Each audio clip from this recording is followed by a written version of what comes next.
You have to Season forgive me. 2. I took like a 5-minute nap, and And we I feel like this is are going to be live. Everyone be quiet. Okay. I minimize that.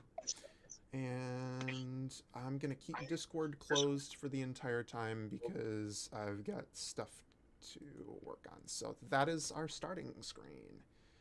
And... all right. Cheers, everyone. I'm GoodBear17, bringing all your rockin' hits and more, and welcome back to Rolls on the Rocks. We are here. We are ready to do it, and we have a little bit of change of scenery for you. First things first to say, welcome back, and we have some big changes. For one, I am your DM for this campaign. This is a whole new campaign, a whole new adventure, a whole new land. I am this world's god, so to speak, and our lovely players that have graced us with our presence are all here as well. We have some new faces as well as some returning faces.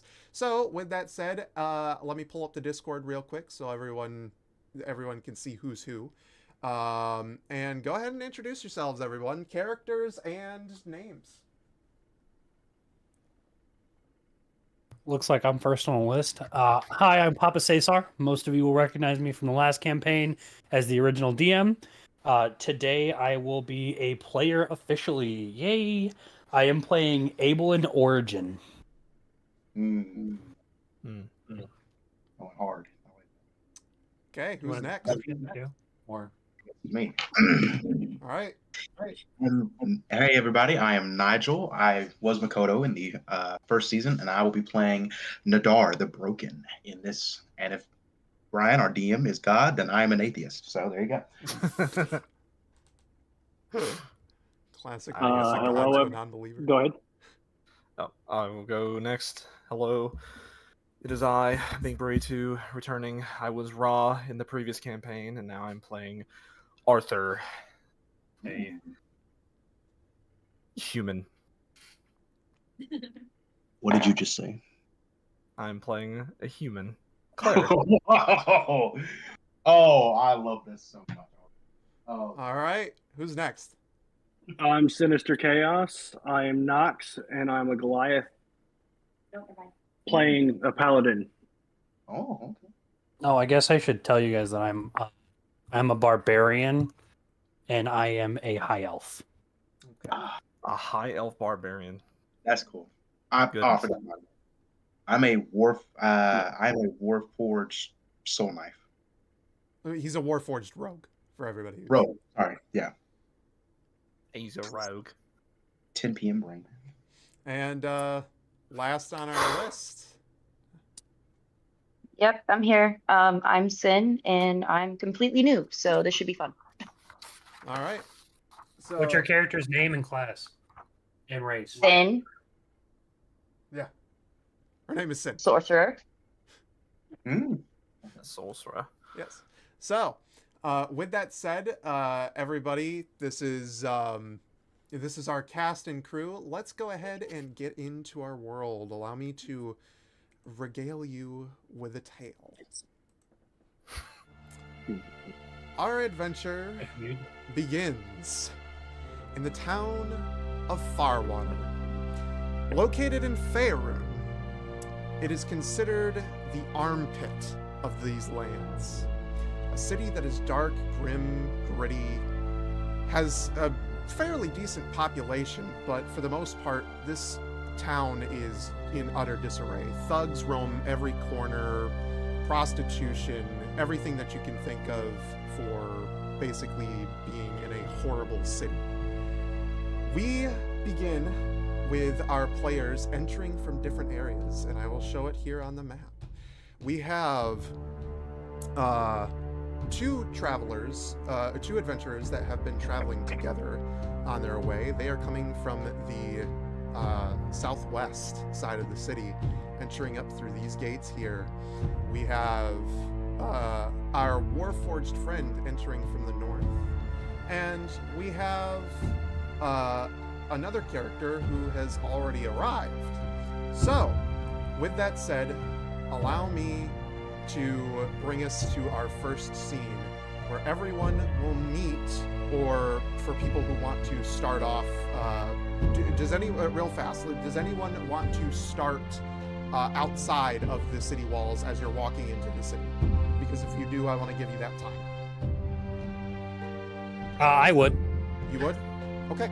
It fits my character. Okay.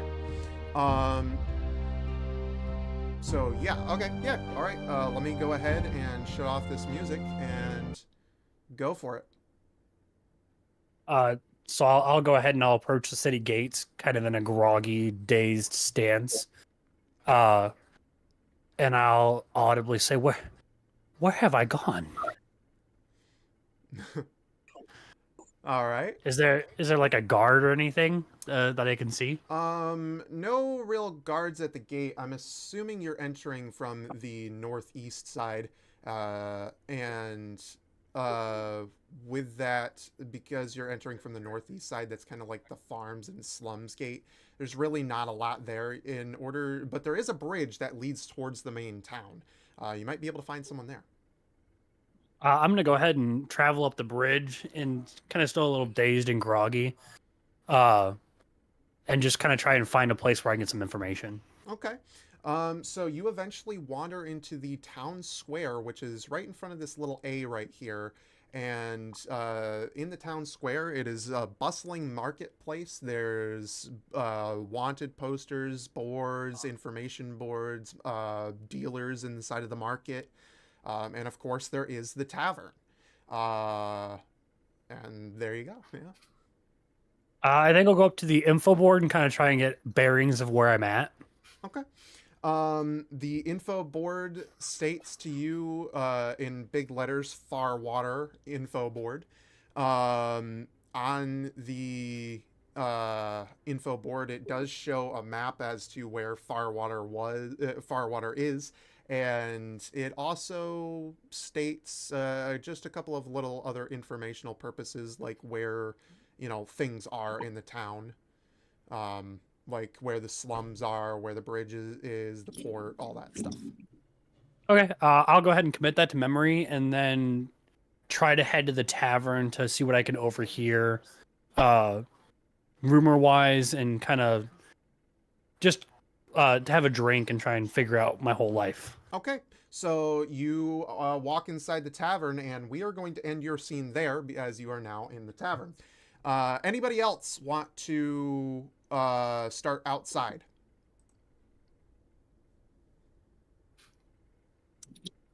No, I'm good. You're good? Okay, so we're all at the tavern now. All right, so now that we are all at the tavern, inside, the tavern is a bustling place of mostly cutthroats and things along those lines. There's it's a pretty rough and tumble establishment, but there's quite a few people there. Inside of this lovely little tavern, you see the bartender standing behind the bar. There's a couple of prostitutes standing around as well, and they're just kind of doing their thing. If you all want to start there, go for it.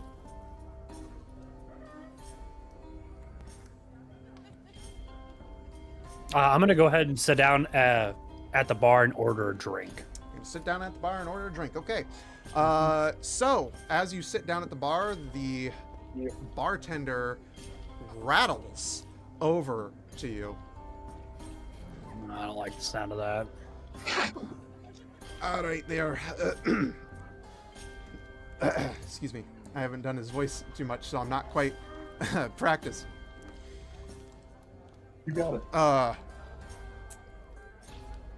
right there, mate. What can I get for you?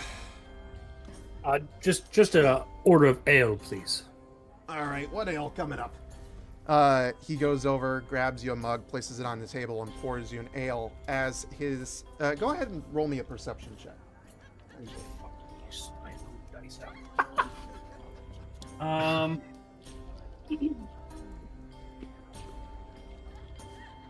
Dice I used to beat you all up in combat is the name we use now.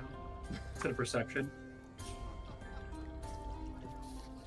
That is.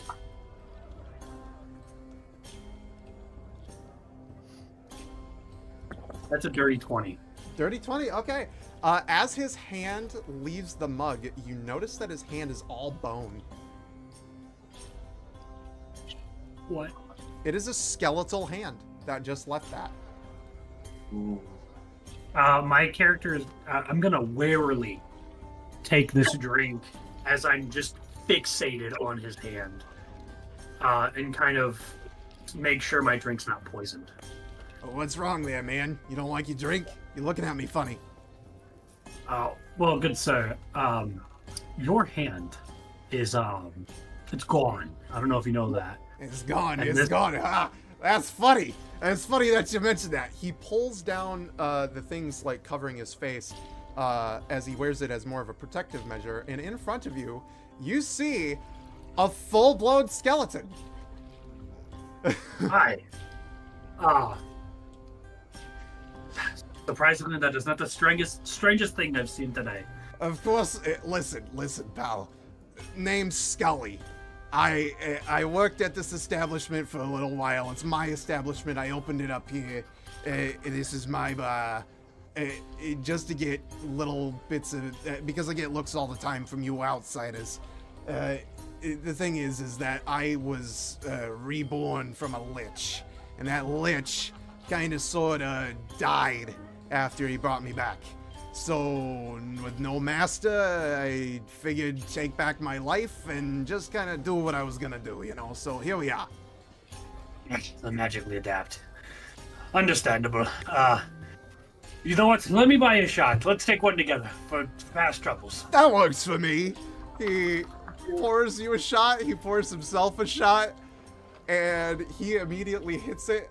The alcohol goes straight through him and hits the floor. Yeah, figured that's what happened. Cheers to you, mate. How much do I owe you? That'll be just, that'll be like 2 gold pieces, man. About a gold piece of drink. Jesus, that's a mighty expensive drink, but as it is, I'll hit him a gold piece and I'll continue on with my drink. All right. Anybody else want to do anything?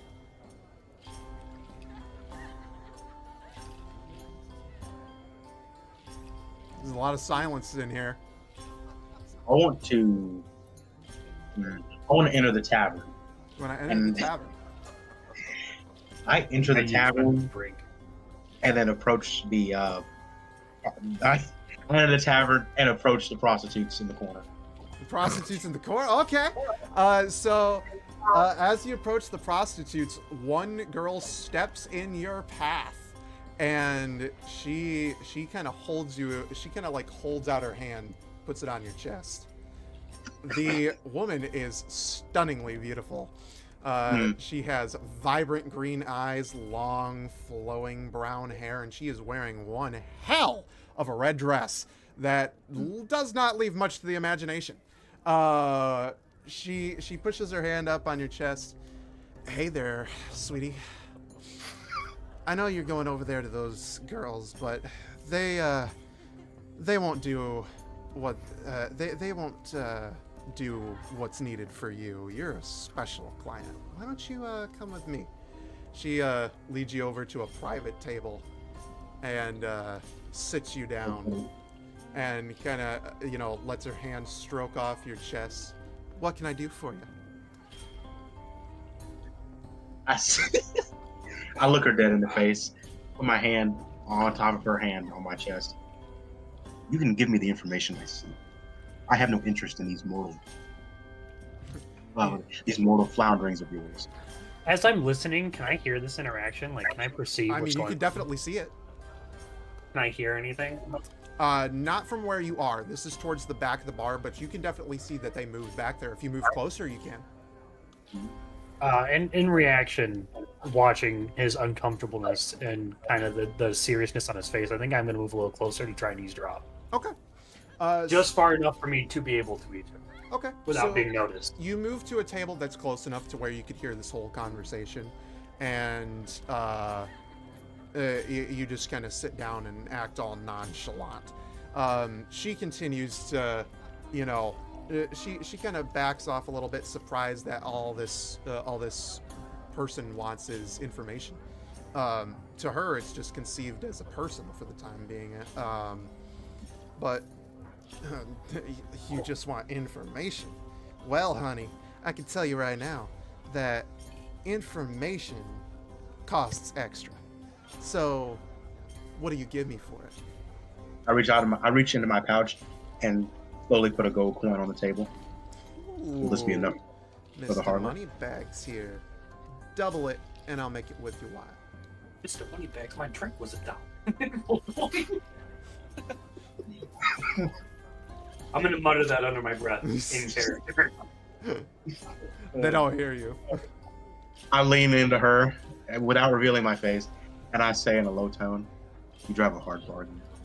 Let me ask you, are you the type of woman that can give me reliable information? You say that this information is worth maybe, 2 gold pieces? Listen here, sweetheart.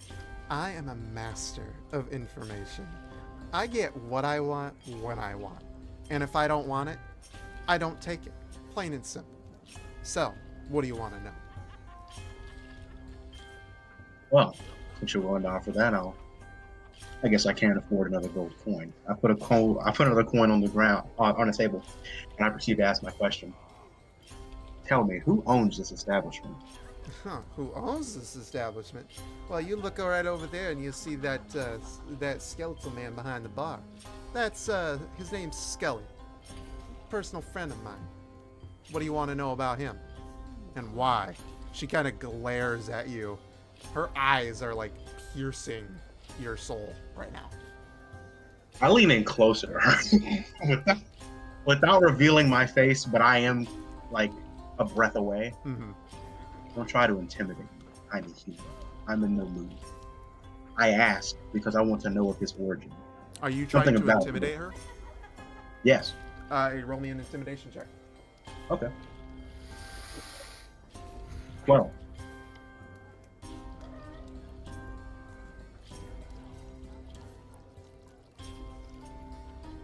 That's gonna fail. In his world, probably. I bet rolls are high. This bitch is a prostitute. She's not gonna be intimidated by you saying some words. I have to make a roll Her myself. clientele. Okay. What'd you roll? Oh my god! Wow. She says she has He information. rolled a 12. A 12. You rolled a 12. Yes. Beat it. Oh my god! Wow. She's a little intimidated right now, but she manages to hold her ground. She kind of backs up a little bit at first. Did you show her your face or anything when you did this? No. You didn't show her your face? Okay. So, she kind of backs up a little bit, and then she kind of, like, leans in closer, and she's, like, literally inches from your face right now. Okay. You know, it's funny. I've had quite a few men try to be the dominating type with me. You know, I kind of like that. Oh. I need my gold. I slightly taken aback by this. I try to regain my composure. The bartender, or the owner, as you call him. That's the only thing I'm interested in, Lynch. Tell me. All right. All right. What? Settle down there, sweetheart. She sits down in the chair across from you. Scully was rebirthed by a lich. He's kind of open about this, so I'll let you know what I want you to know.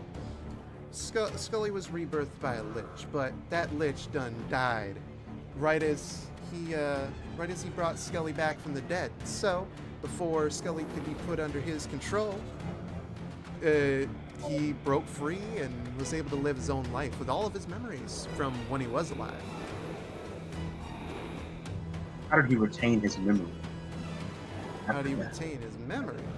Well, it's simple. Whenever a lich brings back someone from the dead,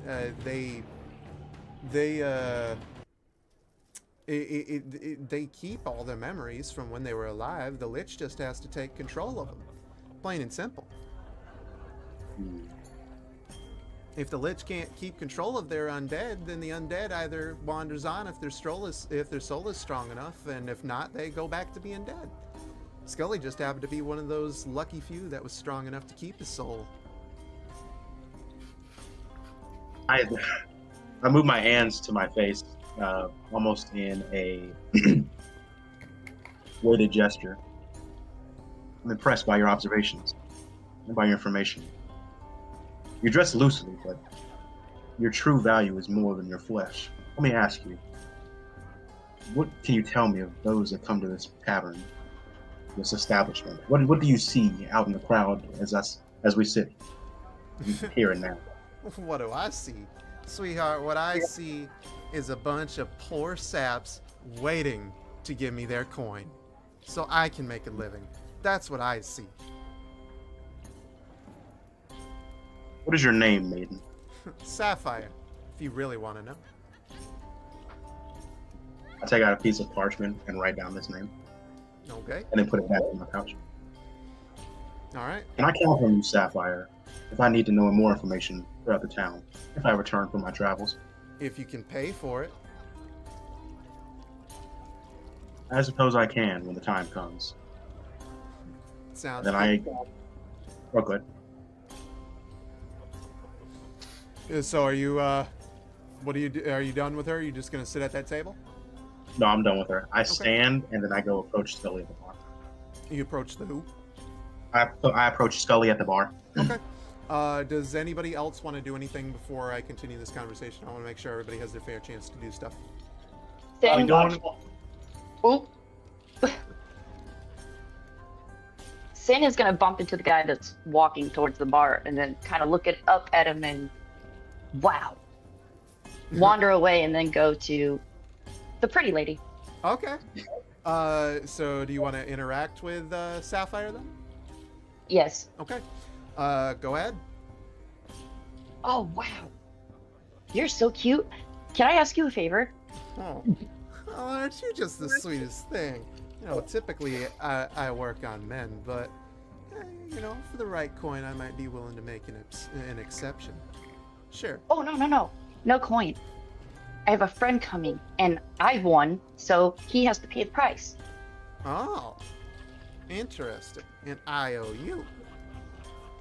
Sort of, yes. You won't miss him. There's a big guy that's gonna come through, and I really, really, really need you to go up and just make him blush. Okay. All right. You know what?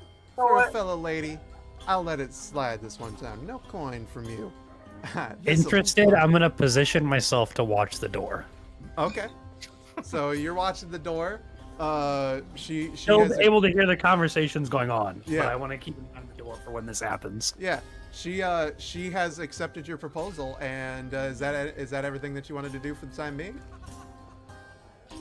Yeah, smirking, I'm just kind of gonna nod at her really quick and then run off and hide in the corner so I can watch the door. Okay. So you're you're hiding in the corner watching the door. Evelyn is watching the door. I'm Who's waving at the guy that's paying attention to the door. Yeah. You got to notice I'm paying attention to the door. Yeah, I'm so in the go ahead and background. give me a perception check if you want to do that. Got it. 20? Oh. Like a D20. Yeah, you roll. I thought she said a nat 20. I was like, what the fuck? Like, Oh no, a 14. Okay, so you got a modified 20. Yeah. You got a Okay. fort, yeah. Okay. So with your modified 20, I'm gonna say that you definitely see him. Oh, Um, no, it's not a modified, it was a modified 14. oh, modified 14. Okay. Shoot. Cesar, roll.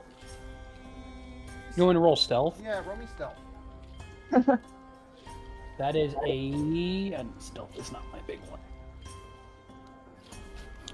That is a 10.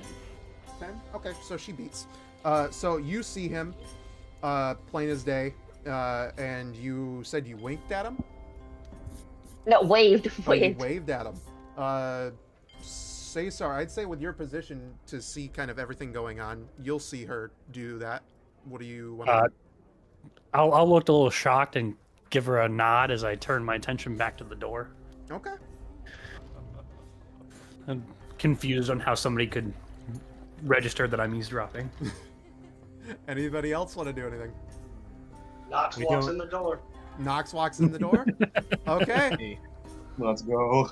So Knox walks in the door, and you see this big Goliath walk in through the door, and tailing behind him is what appears to be another human man.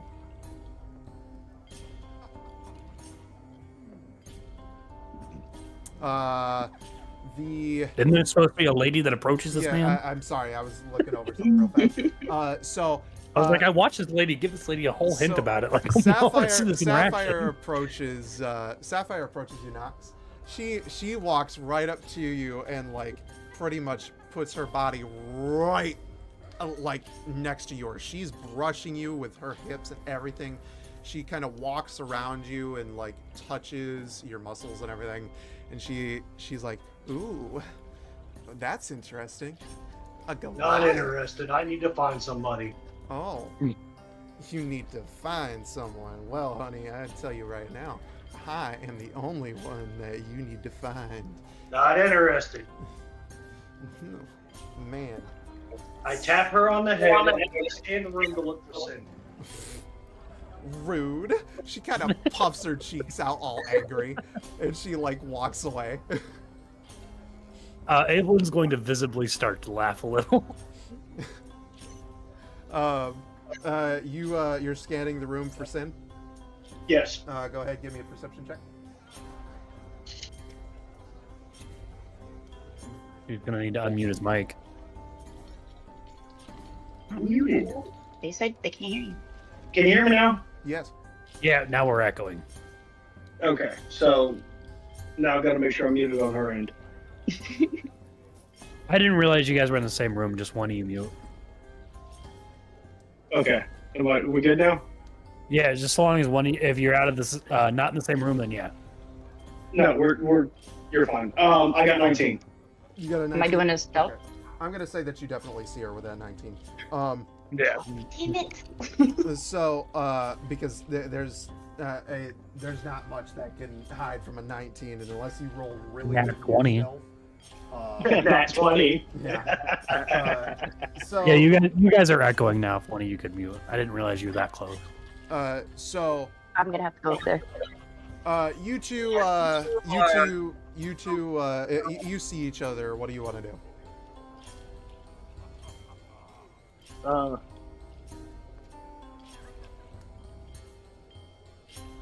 Okay.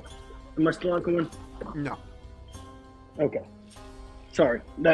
She had me unmuted on there. Oh. So I'm gonna walk over to her and ask her, did you get one room or two? Okay. Sin's answer. Did you get one room or two? That wasn't the agreement. I win. I was just supposed to get here. I got it. You won. I didn't know if you had already gotten the rooms. That's your job. Can I still hear this interaction? Yeah. You're still in perfect position to hear all of this. Okay, just making sure. By the way, you could have asked me how it went, how I got here. Well, I figured you used some of the skills I taught you. No. Okay. Okay. Sin just kind of peeking behind Knox at the guy that's still kind of paying attention. So what to have us. you surveyed so far? I'm gonna Well, tilt there's- my head down to seem a little less conspicuous. Okay. There's a pretty lady that you got to go pay. Yeah, I figured that was you. And then I think you got to go talk to them over there for the room. I don't know. I haven't asked. I just got here. What'd you say about over there? Got to go talk to them over there. Why do I gotta talk to them over there? Why Who am are I you supposed- pointing at? Yeah. The bartender. Okay. Okay. Okay, let me go get the rooms, get the drinks, and pay the whore. Okay. So real fast, Taylor, your character is here and behind them the entire time. They can both, they can both see you. You are acknowledged. You were traveling with, Knox this entire time. So, anything that you want to do before they go off and I start their interactions? I'll just let them do their thing, and I will go to the bar myself. Okay. All right. So, go ahead, then Knox as... I thought Nigel was first. Oh, was it? Oh, yeah, that's right. Nigel did go to the bar first. So, Nigel, you're up at the bar. The bartender strolls on over, bones rattling. All right there, kid. What can I do for you?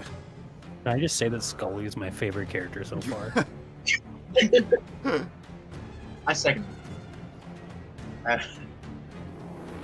I look into Sully's undead eyes, and I want to ask him what he remembers about his life when he was alive. What he remembers about his life when he was alive? Scully kind of leans back a little bit. Listen, kid, it's a long story that I don't know if you want to get into.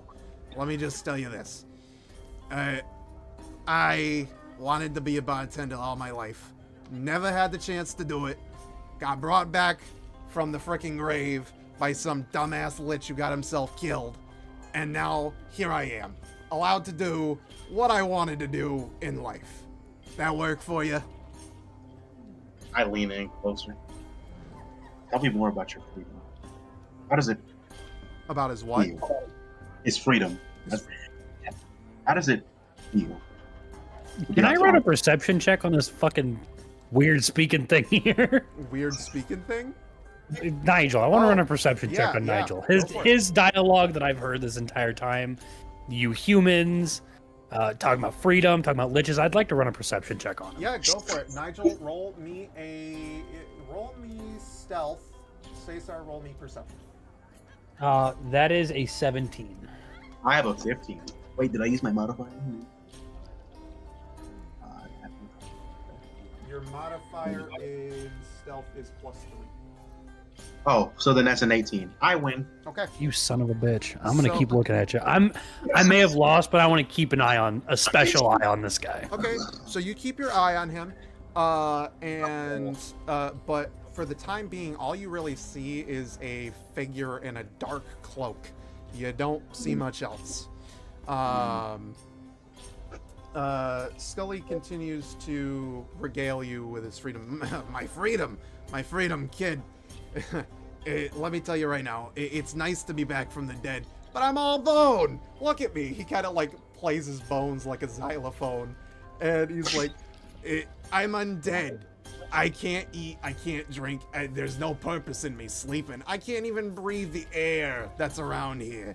It's nice and all, but it kind of sucks that I'm dead to have to do it. I kind of lightly chuckle. Yeah. I guess you do know what it's like. What became of the ones that you loved before your death? They're long gone, kid. And question for you, you asking me about my life and all this stuff, and that's great and all, but I barely know a thing about you.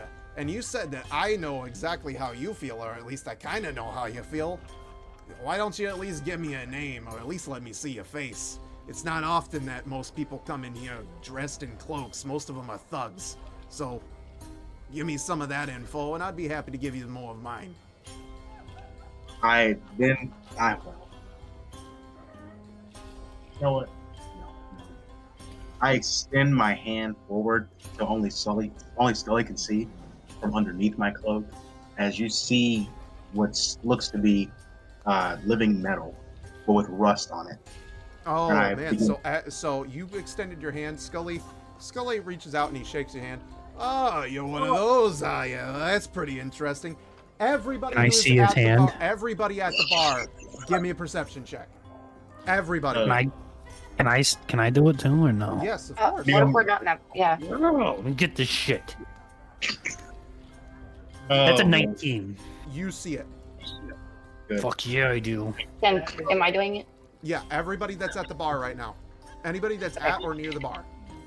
I'm proficient in perception. 10? So. Wait, did I do the thing? So a 19, I heard very faintly, I heard 19 for Knox. So he sees it. Yep. Hold on. Oh, wait, what are we doing? Perception. Perception. I'm at the bar. You're not. I thought you were at the table. Yeah, I'm at the table. Is it in the bar or at the bar? At the bar. If you are not at the bar, do not roll me perception. Yeah, no, I'm not over there. You said I could because I'm paying special attention, though. Yeah, Right? you were looking right at Okay. it. That's Yeah, why. because they start being a little nosy. Hey, I am a little nosy bitch. Taylor. Yeah, he went to the bar, didn't he? Yes, he is also at the bar. He did. He doesn't spoke. 19. 19, you see it. Okay, so everybody at the bar, you see this mechanical rusted hand reach out and shake Skelly's hand. My face's demeanor is gonna change from a kind of like a duller face to a more intrigued face. Like I'm now visibly absorbing what's going on around me. All right. Anybody else have any big reactions to this? I cannot hear you. You can't be heard. Knox is gonna go ahead and observe it, but not say anything, not react to it. Okay. And Taylor?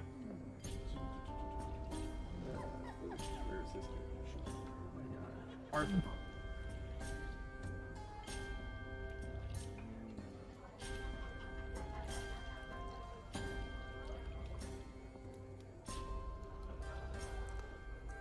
Taylor. Well then, He is muted. I know. I'm going to just mutter to myself, huh, haven't seen one of those in a long time. Oh. All right. So he muttered that. So because he muttered it, I'm going to say that no one heard that. Can I make a perception check to hear it since I'm absorbing my surroundings? I did position myself in the middle of the bar to hear everything. Yeah, you did. All right. Yeah, go ahead. Yeah, you can make. a perception. You're gonna hate me as a player because I'm gonna learn fucking everything. Hey, that's fine. If you want to do that, you position yourself. Because I'm proficient in perception, that is a 22. 22. Okay, Taylor, roll me. You know what? Roll me sleight of hand for that. Sleight of hand. Yeah, he wins. Okay. So That's you, being you proficient. heard that. What did he say again? I forgot. Haven't seen one of those in a while. Interesting. Okay. Okay. Scully looks at your character there, Nigel, and he kind of goes, well, it's not, it's not often that we get your kind in here. In fact, it's probably one of the rarest things I've ever seen.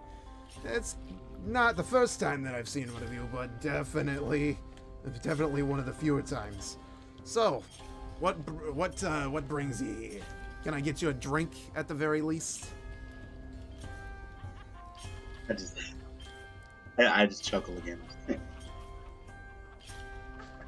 I wish I could, but no. All right. Let me ask you, Scully. We share the same plight. Tell me more about who I am, what I am. Tell me about those that you knew before, the ones you just mentioned. Oh, who you are, what you are. I mean, that's pretty interesting. First of all, and now again, anybody who's near this can hear this. And Scully is talking pretty loud, so I'd say that people that are even kind of near the bar can also hear this. Good to know. They don't have to be directly at the bar. Well, first of all, as to what you are, if you really don't know, you're Warforged. You're what we call Warforged. You're basically a robot. put together with a bunch of mechanical parts brought together with a bunch of magical who-dad doodah, you know, that kind of stuff. As for who you are, I have no fucking clue. You gotta find out who you are, kid. It's not up to me. With him saying that he has put together with a whole bunch of magical doodah, Abelin is now going to visibly leap from the table and try to investigate this and check out more into what he looks like. You've leaped from the table? Okay, where did you... physically leaped from the table. Where did you leap? Forward. At that site. Up the bar stool. Like I'm like leaping out of my chair to try and like land on the bar stool next to him. Okay, I'll give you okay. that. Give me... Stink's gonna scoot into the bar chair. Give me acrobatics for that. At that site, Nox is gonna try to catch him. Oh wow. Well, Nox is pretty good with my acrobatics at. You give it... Wait, did you hear me? So hang on. So you approach the bar. Sin, yes? Sin is trying to scoot into the bar stool before him. Okay. So I need you to roll me... I need you to beat his acrobatics check. Which is a Okay. 15. So you have to beat a 15. As for Nox, since you are trying to catch him, I need you to give me athletics. Acrobatics. 21. Aw, I get a 13. You got a 13. Okay, so she doesn't beat you. You leap to the bar stool, but you are caught by this Goliath man. He stops you in your tracks and kind of holds you back. What are you doing? I'm gonna throw an arm bar and put him in a headlock. I'm a fourth of your size, but that's about to happen. Okay. Well, technically speaking, since that's a grapple or an attack, Yeah, that's a grapple. Go ahead and roll the hit. Or give me a. First fucking nat 20. You got a nat 20. Okay. Oh god. Can you match the nat 20 or no? I don't know. What am I rolling? You D20. You're basically rolling it. Well, that would be a athletics check. Yeah, it's athletic. Athletics check? Well, no, a strength save. Yeah, That's that's right. Yeah, that would A strength save? Yeah, and you have to beat a natural 20. I don't beat it. okay. So So when he just grabs gone, me, whoa, when he whoa. grabs me by like when he reaches out and grabs me with his arm, I'm gonna whip around his arm, being that like I'm a high elf, so I'm like Yeah. probably half his size.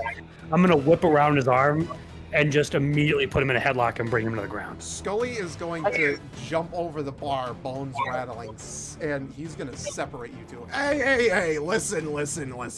I know we are in a bit of a rough and tumble establishment here, but you two, if you got some beef with each other, go and fucking take it outside. This ain't the establishment to be fighting. I gotta afford everything that you break in here. So, if you'd be so kind, knock it the fuck off, sir. Sit in your damn chair. He points to The bar stool I was trying to go toward. Yeah, he points to you, tells you to sit down in your damn chair. Goliath, man. Scully, I'm sorry, Scully, and apologize for the roughhousing. I was just trying to make it to this chair, and this large man, Thank you. this large man grabbed me. I appreciate it. It's better. It's good to have that. So now that we're all civilized and sitting down, who wants a drink? Let's settle this matter peacefully. I'll put a gold coin on the table and slide the Goliath man a drink, and I'll say, "I'm sorry, you scared me." But and you can visibly see in my eye I'm barely paying attention to you. You have zero of my interest. I say I'm sorry that I had to do that to you, but please don't put your hands on me. Oh, everybody's entitled to their secrets, though. So, just got to be quicker on the draw. Understandably, I turn to the Warforged and I say, "You're a mechanical machine of magic, correct?" I just hearing this tomfoolery in the back of my head, and seeing Scully's reaction, I just glared down at the high elf. And what business of it is yours? I don't know. I'll be honest with you, but for some reason, hearing those words just triggered something in me, and I want to know more. What is a mechanical object made of magic? something that takes eons of time to understand, let alone control. So you would know more about magic than you would say, like, the average Joe? That I can attest to, yeah. Interesting. So, listen. I woke up in the woods a week ago, right? And I have no idea who the fuck where I'm from, who I am. All I know is my name is Abel Origin. And I reach my hand out. You can tell in my eyes. Oh. I reach my hand out. I study your hand, not accepting it at first, kind of questioning your your what is it? Your characteristic, not your characteristic, your personality, and your penchant for. I kind of wave it a little bit, like I'm jittery, like it's just pure excitement. I extend my slightly rusted hand past your hand, and I pat you on the head. Calm down. I'm gonna try and reach up and grab his hand to investigate a little bit more. Okay, so are you grabbing his hand then? I'm gonna try to do it gingerly because Scully already yelled at me, but Okay. I want to try to investigate his hand a little bit more. With that, I'm not gonna make you make a check, but Nigel, does your character willingly accept this or no? No. He does not? Okay, what are you going to do to not willingly accept this? I'm going to try to lightly pull it back, and it's okay if I animate this? Yeah, go for it. I'm going to lightly try to pull it back while he's tugging on my the arm part of my cloak. Okay. So because you I'll were doing let it gingerly, you can feel his hand kind of tugging away. I'll look to the Warforged and say, I'm sorry, I didn't get your name. I look down at the bar counter, and I look back at Abel. Nadar. Can you say that again? I barely heard you. Okay. Nadar. Interesting. Well, Nadar, I don't know why I know this or how I know this, but if I can get a lemon, I can help remove the rust from your hand. Will that kind of excuse my over-enthusiasm? I kind of perk up a little bit. Intrigued. I'll take you up on this one. Okay. I extend a handful for him to examine. Can I use my what check was that? I just had it up. I'd say if you're... Can I use a medicine check with Yeah. a lemon to try and get some of the rust off his hand? I'd say because he's medical. Oh man.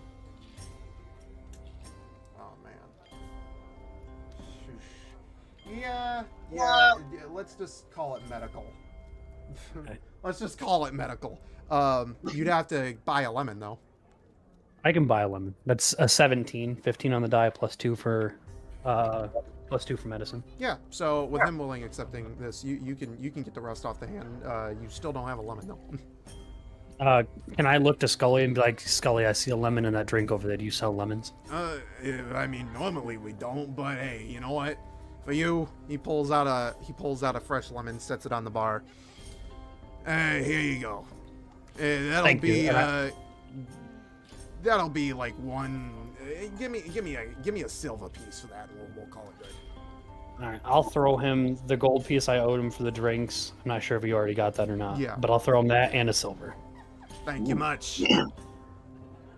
And with that, I'm gonna take the lemon and I'm gonna pull out my axe, and I'm gonna just cut it in half, and rub the lemon gingerly on the rust as it disappears and starts to shine in a sheen. Okay. Yeah. So your arm is now shining brightly. I pull it back and examine it. I have heard the craftsmanship of high intelligence as well. I see that it rings true. Again, I just wanted to apologize. I was very, very rash when I came over here. Apparently the Goliath man had to grab me. So, again, I apologize. I just wanted to make things right. Again, I'll extend my hand now, less excited, and say, to start over, I'm Abel in Origin. I extend my hand and grab his. I'm Nadar. Please, Pleasure to meet you. control yourself, tiny friend. I don't want you to get hurt next time. I will do my best. The things of arcane nature apparently very much so excite me. Alright. So, with that, does anybody else want to do anything at the bar as they continue to conversate, or is everybody pretty much good? I want to make sure that everybody has their chance to speak. Speak now or forever hold your peace. I'm just gonna say that Sin is like behind them and just kind of waves off whatever happened and tugs not so long and said, "Hey, you came in here with a little guy." I guess I can walk up to where Nadar and Abel are sitting, and I just walk up to them and just. No, are you muted? I asked if you were muted. So you're saying what to them? I look at Nadar and I'm like, excuse me, I couldn't help but overhear your conversation.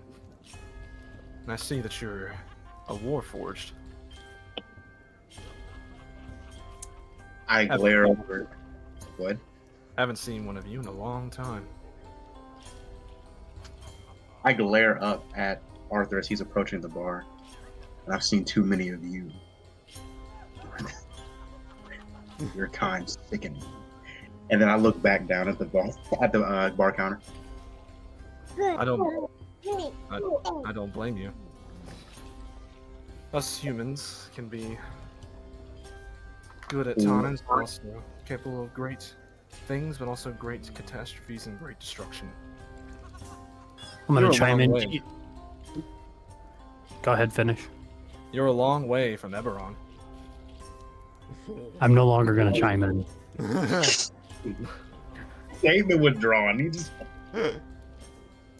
I'm listening now. This interests my character. Oh boy. Yeah, I say to him, Nadar, you're a long way from Eberron. Still looking at the counter of the bar. I just respond to him. The hell do you know that name? I've been all across this world, and I've seen it. Seen your kind there. Never thought I'd see one of you all the way out here in this misbegotten town. Some say that you need to be lost to find yourself.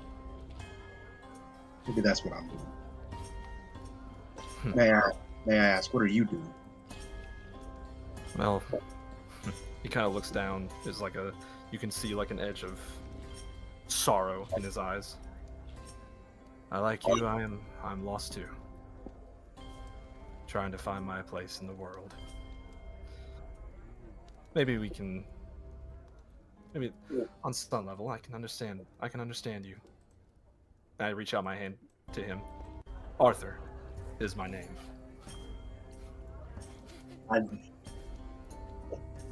I with him saying that, I ignore his handshake and I clasp my hands, leaning my elbows onto the bar counter. You can understand.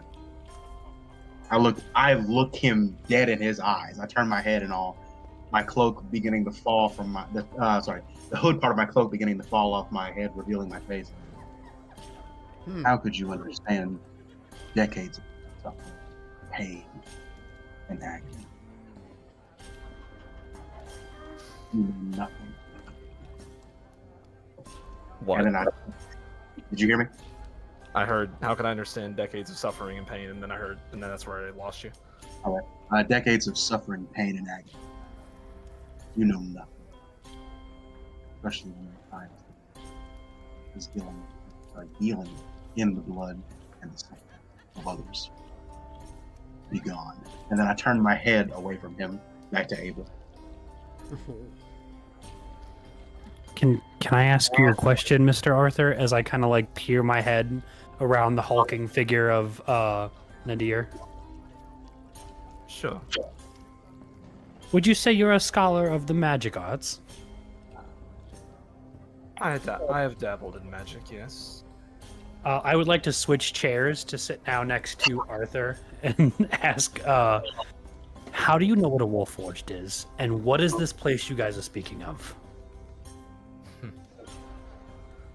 How do I know? It's because I've seen them. I've been to the land where where his kind were created. It's a far off place, a desert, a wasteland, in fact. It's called Eberron. I chime in. Pay him no mind, Abel. His mouth only knows how to. His mouth is drenched in lies and deceit. He's just a fool having nonsense. I thank you, Nadir, but I've had my fair share of dealings with humans, and some of them are as you described, not all of them. I tried to give them the best of chances. I turn back to you and say, do you have anything that can help with memories? Well, I am my magic is clerical in nature, I guess. But I could try. I am always willing to help someone. Please, I've lost most of mine. I get just bits and feelings that I know of things. Can I do an Arcana check to place my hand on his head and peer into his mind and see if I can do something? If he's willing. I'd be willing. Okay. Yeah, go for it. Very well. I will hold one moment. We'll try something. Let's see. He's probably going to have to make a pretty high check to see, you know what. I have no bonus on this, so. Good beer. Yeah, it's a 1. I gotcha. I don't. Oh. So, that would be the magical enchantment that's blocking my memories. Would probably stop him then. Okay. So yeah, you won't feel anything. I have to go off of what Cesar says on that one because this is character pertained. So you really won't be able to peer inside his mind. Would I feel that there's something blocking it though? Cesar? That'd be up to you. It's just a block for me, but it's a nat 1, so I don't know how you want to handle that. With it being a nat 1, I'd say no. Like it's you rolled way too low. I'd say you could try again if he's still willing. You could try to force it, but I'd say give it to me with disadvantage. I'd let him try again. Okay. Feeling a little defeated, I'd let him try again. Fuck! Ignored a 17 for a 6. Okay. So with the 6, I'd say you'd start to feel a little bit more, but you'd still feel that there's something blocking. You'd feel that there is something blocking it. You can't get through. That's all that matters to me. Okay. As I feel this, I'm like, Well, I do apologize, my friend, but there's something in your mind that's blocking my magic. And I guess that's when I tried to do it again and just I look at my hand, nothing. Yeah. Abel's gonna look a little defeated and say, "Thank you for trying anyway," and I'll switch my seat back to be next to Nadir. Scully leans in. Listen, kid, if you're having memory issues, I can tell you that aren't from the booze. I can tell you right now that you might be able to find something from an alchemical shop. You know, those potion makers, they kind of make drinks like me, but they do it with all sorts of fancy magic and shit. So you find one of them, you may actually have a chance. I'll perk up a little bit and keep it in my mind. And thank you, Scully. I appreciate your help. Not much of a problem. Arthur will chime in one more time. You could visiting a shrine might help as well. Being I'm a bit biased. Not much for the religious factor of things, but I appreciate the thought. He smiles. All right. I understood. Nox, you've been at the bar this entire time, haven't said much except for fucking getting yourself thrown into a headlock there. Well, what do you want to do? Sorry about that. Nox is going to go ahead and look at Scully and go, I need a room, one bed, and I need a round of drinks for the gentleman here. Hey, Who are you Nox, pointing to? you know you told me that everybody around is assholes? It's kind of true. Yeah, told you, everybody in public is an asshole. Okay. And I'm pointing to the general vicinity for the Nadar, Arthur, and Abel. Okay, so you buy them all Abel around. in. Okay, so you buy them all around. hearing her say that everyone's assholes, I'm gonna kind of pipe in on that and be like, hey, he grabbed me first. I You just want stole that to my be seat. clear. I was going for it first. Nope. His demeanor is going to change now from a more like intellectual standpoint to more of an aggressive, like quick to anger standpoint. He's gonna be like, no, he grabbed me. I was going for the chair, and we're gonna leave it at that. Scully's gonna lean Okay, in. Listen, sure. you two. You want to try to make me think that? Scully's The gonna darn. listen, you two. Enough is enough. I've already had one fight in my bar today. I don't want another. Last thing I need is to call in a cleanup crew. Whoa, Knock it. you're awesome. Ablin will kind of back down a little bit. He's got some respect for Yeah, Skull. Sin's distracted by Scully. Well, I appreciate you saying so, Missy, but listen, I still need you to settle it down, alright? Knox is gonna walk over and talk to Sapphire. Okay, so you're gonna go talk to Sapphire. By the way, before you go, Nox is gonna be like, "Hey, wait! You need to pay for your rooms and stuff, and the drinks." Oh, That's that'll how much be. do I owe you? That'll be let's see, 3 gold coins for the round at the bar. Do you want one yourself or no? Sure, make mine a double. All right, that'll be 5 gold coins, and then on top of that, my friend. For the room, it'll be, oh man, let's see. I haven't had anybody stay here in a while. I guess that'll be, let's see. He looks at a book. 3 gold coins for the room. Okay, I hand him 10 for the trouble. Oh, well, that's mighty generous of you there, my friend. I'll take it in We not had stride. anybody stay here because there's dust rats. You what? Dust rats. Am I saying it wrong, Knox? You're just asking him if he has rats. If I Oh. have Called rats? dust bunnies. You have rats? I mean, there's rats all around the city here, sweetheart. If you really want to take your chances, you sleep outside. If not, you stay inside where I got. There'll be less rats than there are on the streets. Sin just kind of like glaring out of the corner of her eye at Knox. Okay, so you go speak to Sapphire. As you do this, the door to the tavern bursts open. Like, absolutely just hammered in. And in the doorway stands a man, an old man. He's kind of decrepit. He's covered in dirt and grime. He seems like he's poor as hell. He's not wearing a shirt, and all he's got on is some pants. He kind of like scratches his butt, then walks up to the bar. Hey there, Skelly. How you doing? Scully will respond, "Oh God, no, it's Reedus. Reedus. Well, what can I do for you? Just give me the usual, okay?" He hands this man a drink, and he continues on his way. Old Reedus is sitting there at the bar, kind of tweaking out a little bit. You head over to see Sapphire. Oh, well, if it isn't the big man, the one who's not interested in my services. What did the girl say I'd pay you? She said that she'd pay me approximately. She looks at you she looks you up and down. 5 gold coins. Nadar just whispers under his breath, "Lying bitch." You know what? I'm gonna roll to see if I perceive that. Okay. I'm gonna let me giggle go a little ahead bit. and, go ahead and roll me insight. She's gonna roll deception.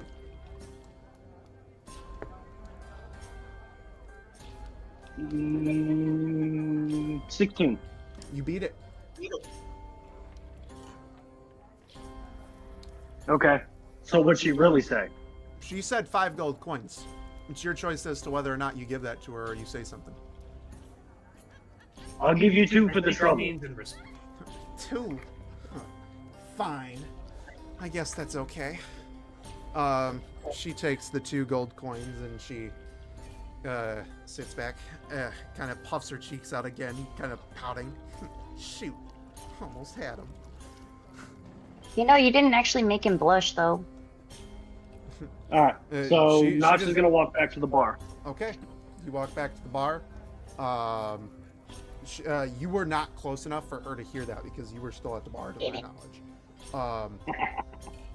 So, with that said, you walk to the bar. Old Ratus is sitting there tweaking out a little bit. He looks over and he looks over to his left, looks over to his right. Huh, man.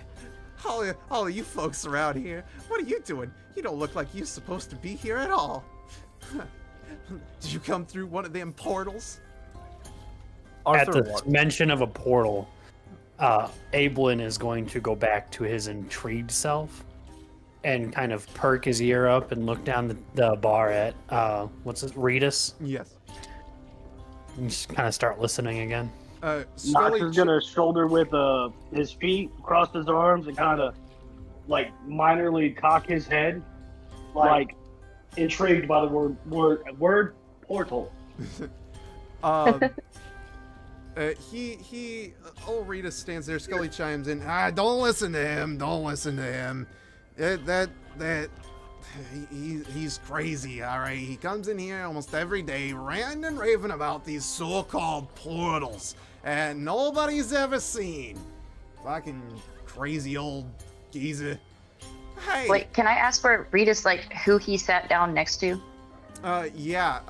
So Ritas is kind of sat like towards the door. So he'd probably be closest to. Oh man, who would he be closest to right now? Nox just moved back to the bar where he's at, so he'd probably be closest to Nox, as Ablin, Nadar, and Taylor's character were all pretty much right next to each other. So he'd probably be closest to Nox right now. So close enough to me to hear? If you're right next to Nox, then yeah. Yeah, we're gonna assume right now that Sin's right next to Nox. Okay.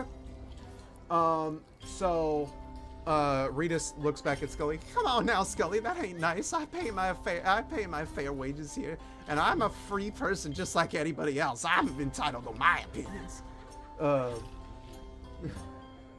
I'd like to question all Ritas here about these portals. Okay. What do you say? It's very. I guess I'm underdressed as well. Tell me more about these portals. Tell you more about these portals? You want to hear about the portals? Oh, it's very rare that people get to ask me about the portals. Oh man. All right. So here's the deal, right? These portals, they pop up all over Faerun. We don't know where they come from. We don't know where they go. They just kind of pop up out of nowhere. And I don't even know if they're magical or not. But I tell you right now, I've seen them. I've seen them. These old eyes don't forget.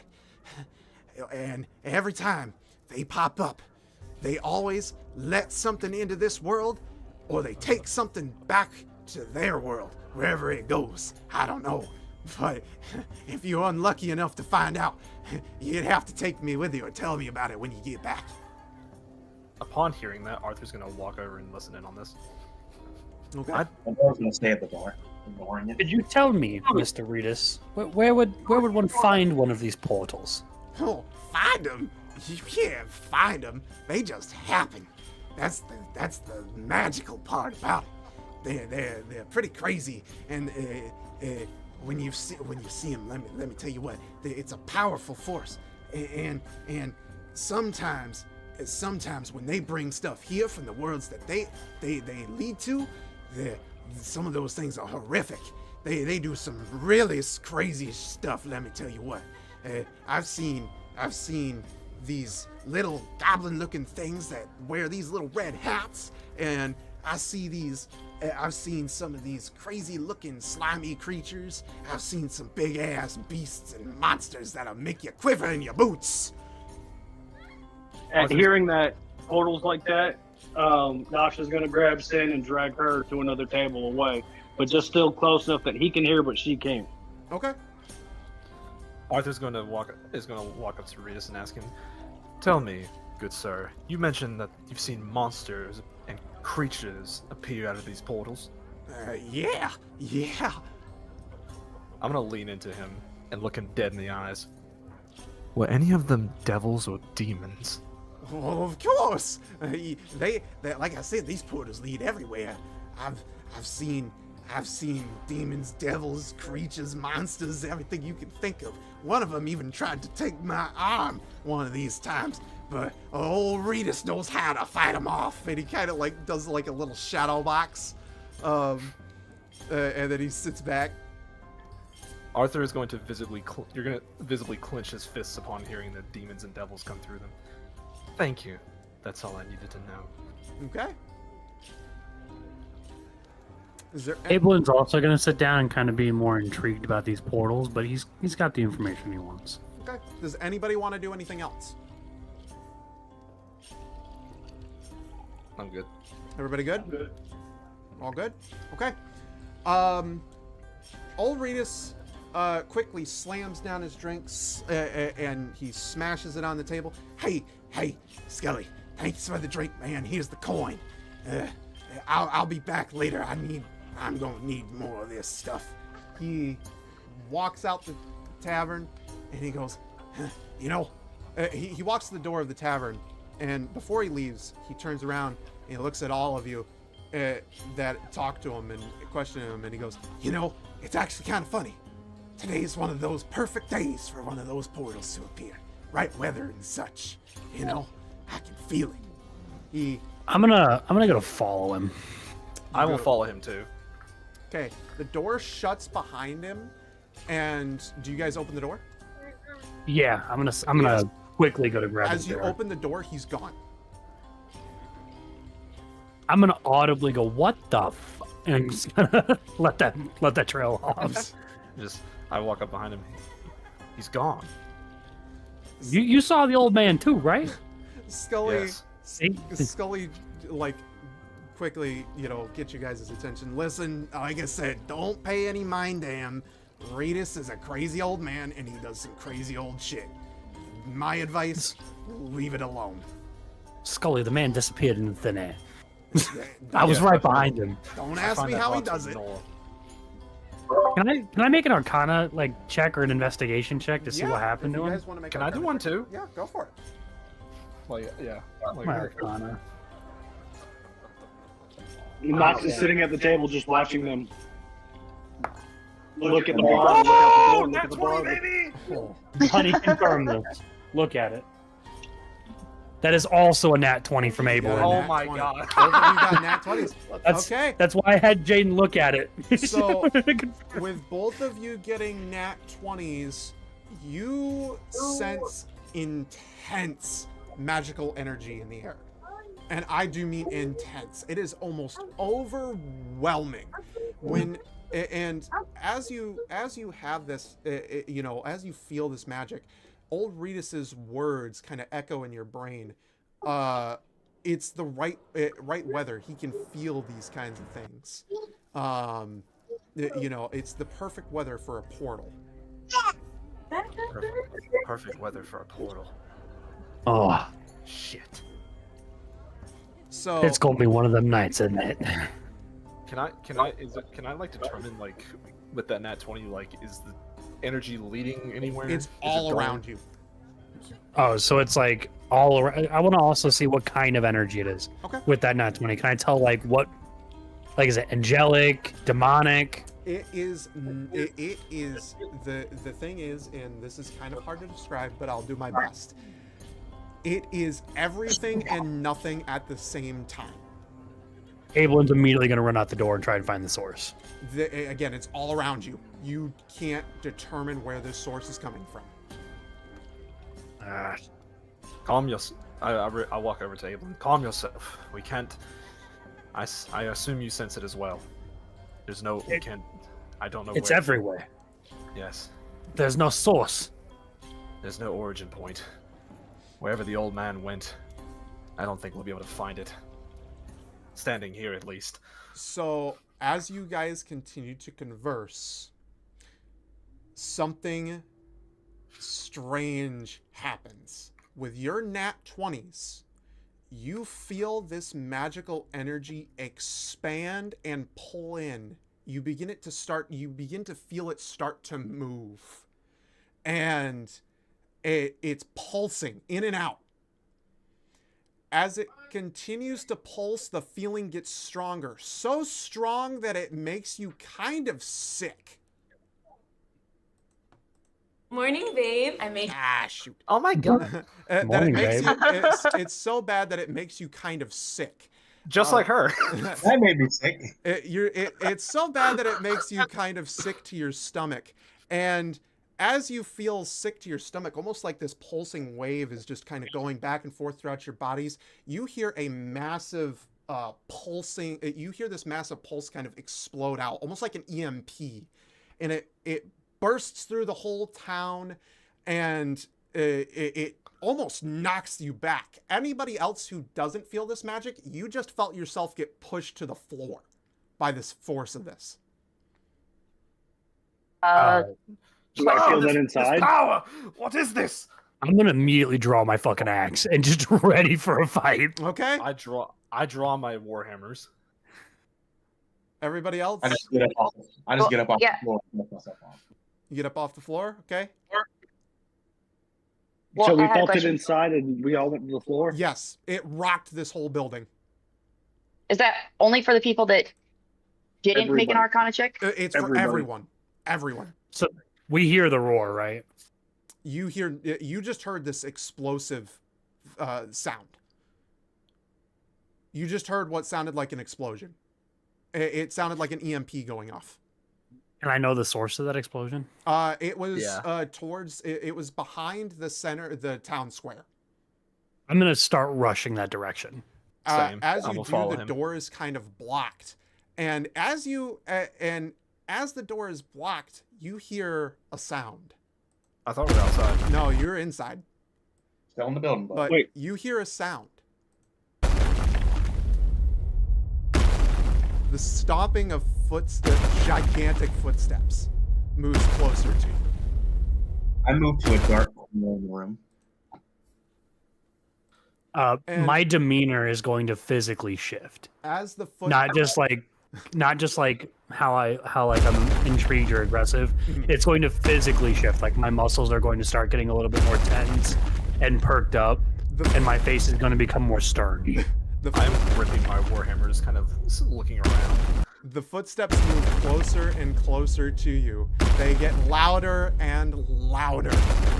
And then they stop, only for you to hear this.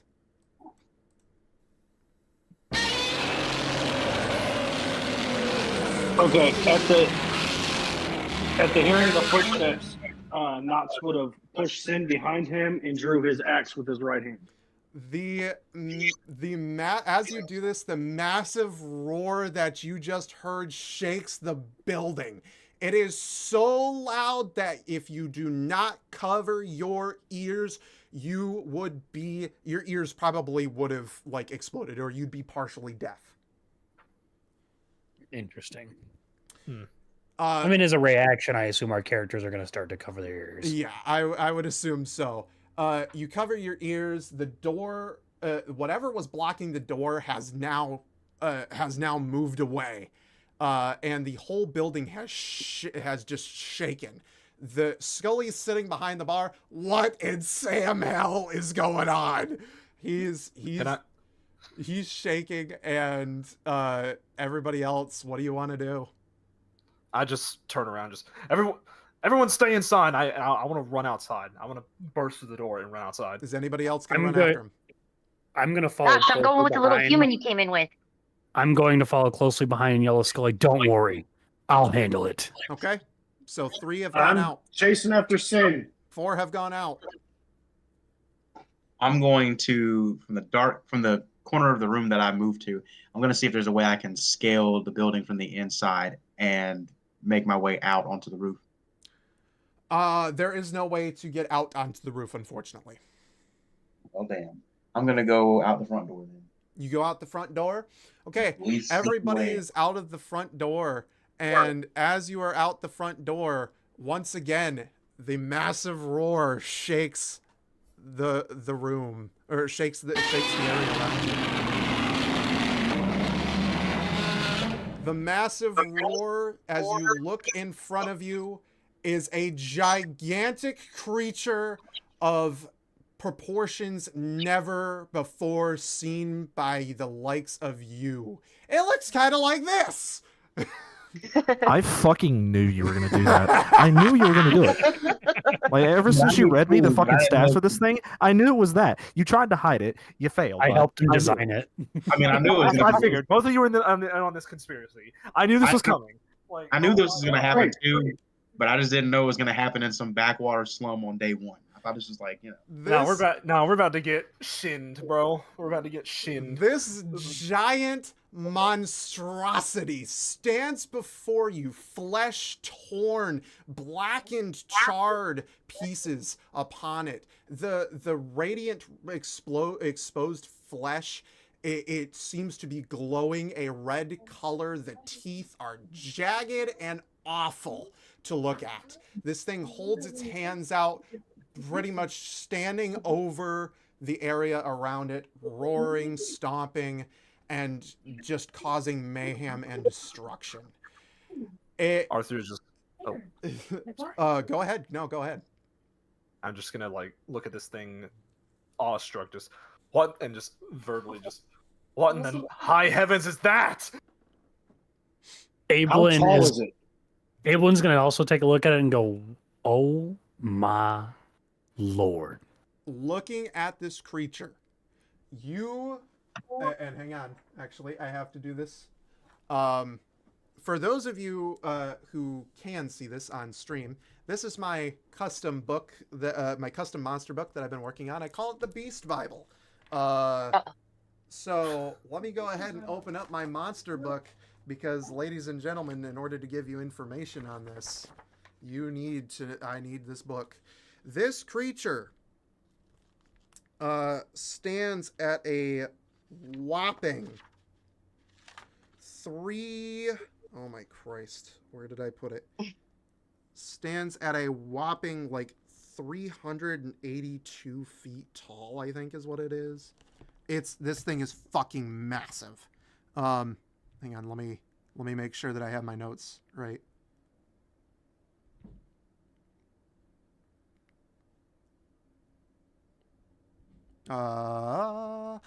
It is 389 feet tall. You guys, so this thing towers above you. And with that, what do you guys want to do? I want to speak to it. You want to speak to it? Yes. What? In him saying that, Abel's going to look at him and go, you want to what? Yes, I'm looking at him as well. You want to talk to this monster? Okay. I look over at Arthur. Yes, tiny human. I speak you wouldn't understand this, being less than, I guess, 100.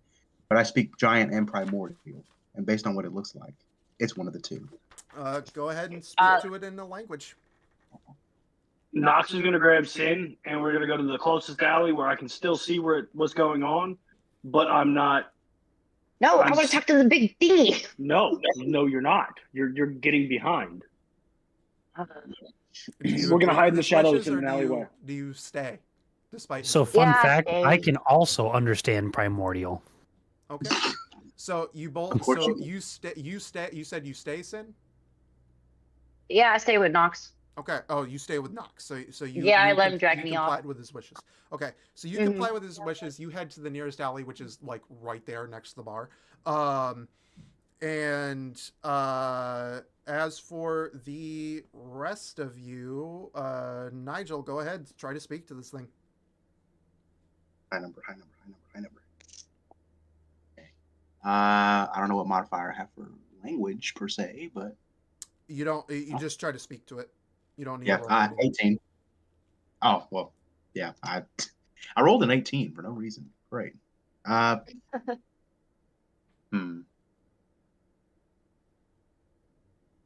whence do you come, great monster? do you say this extremely loud? I do, because I know that I am tiny to its 380 something feet tall girth. This thing looks down at you, and it does not react other than looking down at you. I'm gonna speak in primordial to Nadir and say, I don't. My character doesn't even realize he switched languages, but he looks at you and says, "Just ask it where it's from. It'll gladly tell us." That doesn't make any sense. Hit the damn thing. You're half its size. Nigel, you understand this? Anybody who does not speak primordial does not understand this.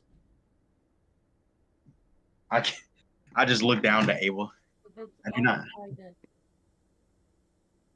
I just look down to Abel and just respond to him in primordial. I do not want to. I don't want to. I don't want him to kill us all. He could eat us in one gulp.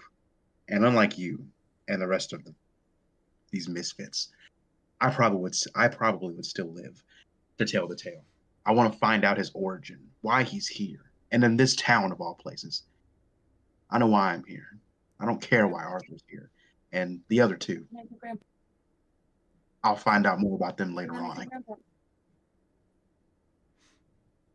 Okay. Since trying to peek around the corner to see if these guys actually like get its attention, and is just yelling like, "Hey, I don't think he hears you." Did she say that in primordial? No. Did she know primordial? Okay. In primordial, different language. In primordial, I'm gonna respond in Nadir. Fine. You want to know what it is? I'm gonna put my hands over my mouth and set my axe on my side and just scream up to it. Hey, he wants to know where you're from, monster. In primordial? In primordial. He does not understand you. Interesting. He just kind of looks at you. Sin, do you want to do anything? Since you just shouted? Yeah, I'll yell at one of the languages that I know. Languages that you know? Which language? We'll say abyssal. Okay. You speak abyssal to this thing. I was gonna say that when I yelled abyssal without realizing it. Oh, okay. So you yelled abyssal to them. I don't know if they understood you or not. I don't think they do. I don't. Nigel did not. I did not know. And Ablin. I did not. You did not. Okay. So they don't understand you. This thing looks down at you saying this, but does not understand you. It just seems to kind of look at you now that it heard you, it sees you. Max, I think it was too loud again. Knox is just going to slap his forehead and just shake his head. Okay. So with that, does anybody else want to do anything? I'm going to Arthur's going to cast. I'm going to cast Thaumaturgy, and my cantrip, and I'm going to use it to have my voice boom 3 times as loud, and I'm going to shout this thing in common, trying this. Where are you from? As loud as I can. Okay. You speak in with your thaumaturgy boom of a voice, and this thing snaps its head to you, and took the attention. It's okay. A massive roar in your direction comes your way. This roar is again deafeningly loud. Like to the point where you have to cover your ears. I cover my ears. It seems very pissed. Everybody, go ahead and roll me initiative. What the fuck? We're not fighting this thing. I'm ready. Wow. I call Just it. Good talk. 6. I look over at Arthur. Natural 3. Oh, I got a 4. 13. I haven't escaped. Okay. I'm going to. I have everybody. Oh, you got a 4? Okay. I got a 4. Okay. I got a 3. Okay. So here's the dealio, pallies. I'm gonna do this kind of like Cesar did. Only one of you has to beat the monster because I don't want to have to run that kind of crazy shit. So basically, none of you beat it. He got a 14. Fuck this thing. So this thing goes first in initiative. No shit. Let me go Gotta ahead. zap us all. Great. I fucking hate you, Arthur. Let me go ahead and Should've pull rolled. out my little Shut your sheet. fucking mouth. Now You said a bad word. Only human. Now remember, Only you guys stalking, do that's not awesome. have to. You guys do not have to necessarily fight this thing. There is always the option to run away. So, I guess this thing's first little run at stuff. Now, real fast, I want you to know this: if you die, do not go anywhere. Because there's a reason behind everything that I do. So this thing is going to go ahead and it is going to stomp forward, and it is going to hang on. Let me pull out my. I hate you. I love you. I hate you. It helped him design the attacks. So this thing is going to stomp forward, and it is going to use its stomp attack. The first one that it is stomping towards is none other than our good friend Arthur. Yay. For booming its voice at it. I hate you. With its stomp attack. Probably got you fucked, man. When this attack is made, Shinkle. So Shinka is going to stomp the ground in front of you, and he is going to lift his foot up and stomp it pretty much on top of you at this point. Go ahead and make me an acrobatics check.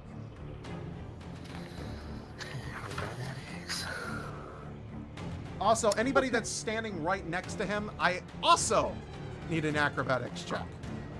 Yeah, I fucking saw it coming. 3. We're in the alley, right? Yes. So you made a 3, okay? Let's see. So who was next to him? I got a 7. Yeah, 7. Okay, so you two were in the alley, so hang on, I need to make sure that I have... We didn't save. I need to make sure that I have everybody here. So that was...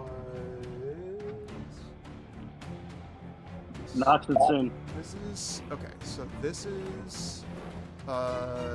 Cesar. This is...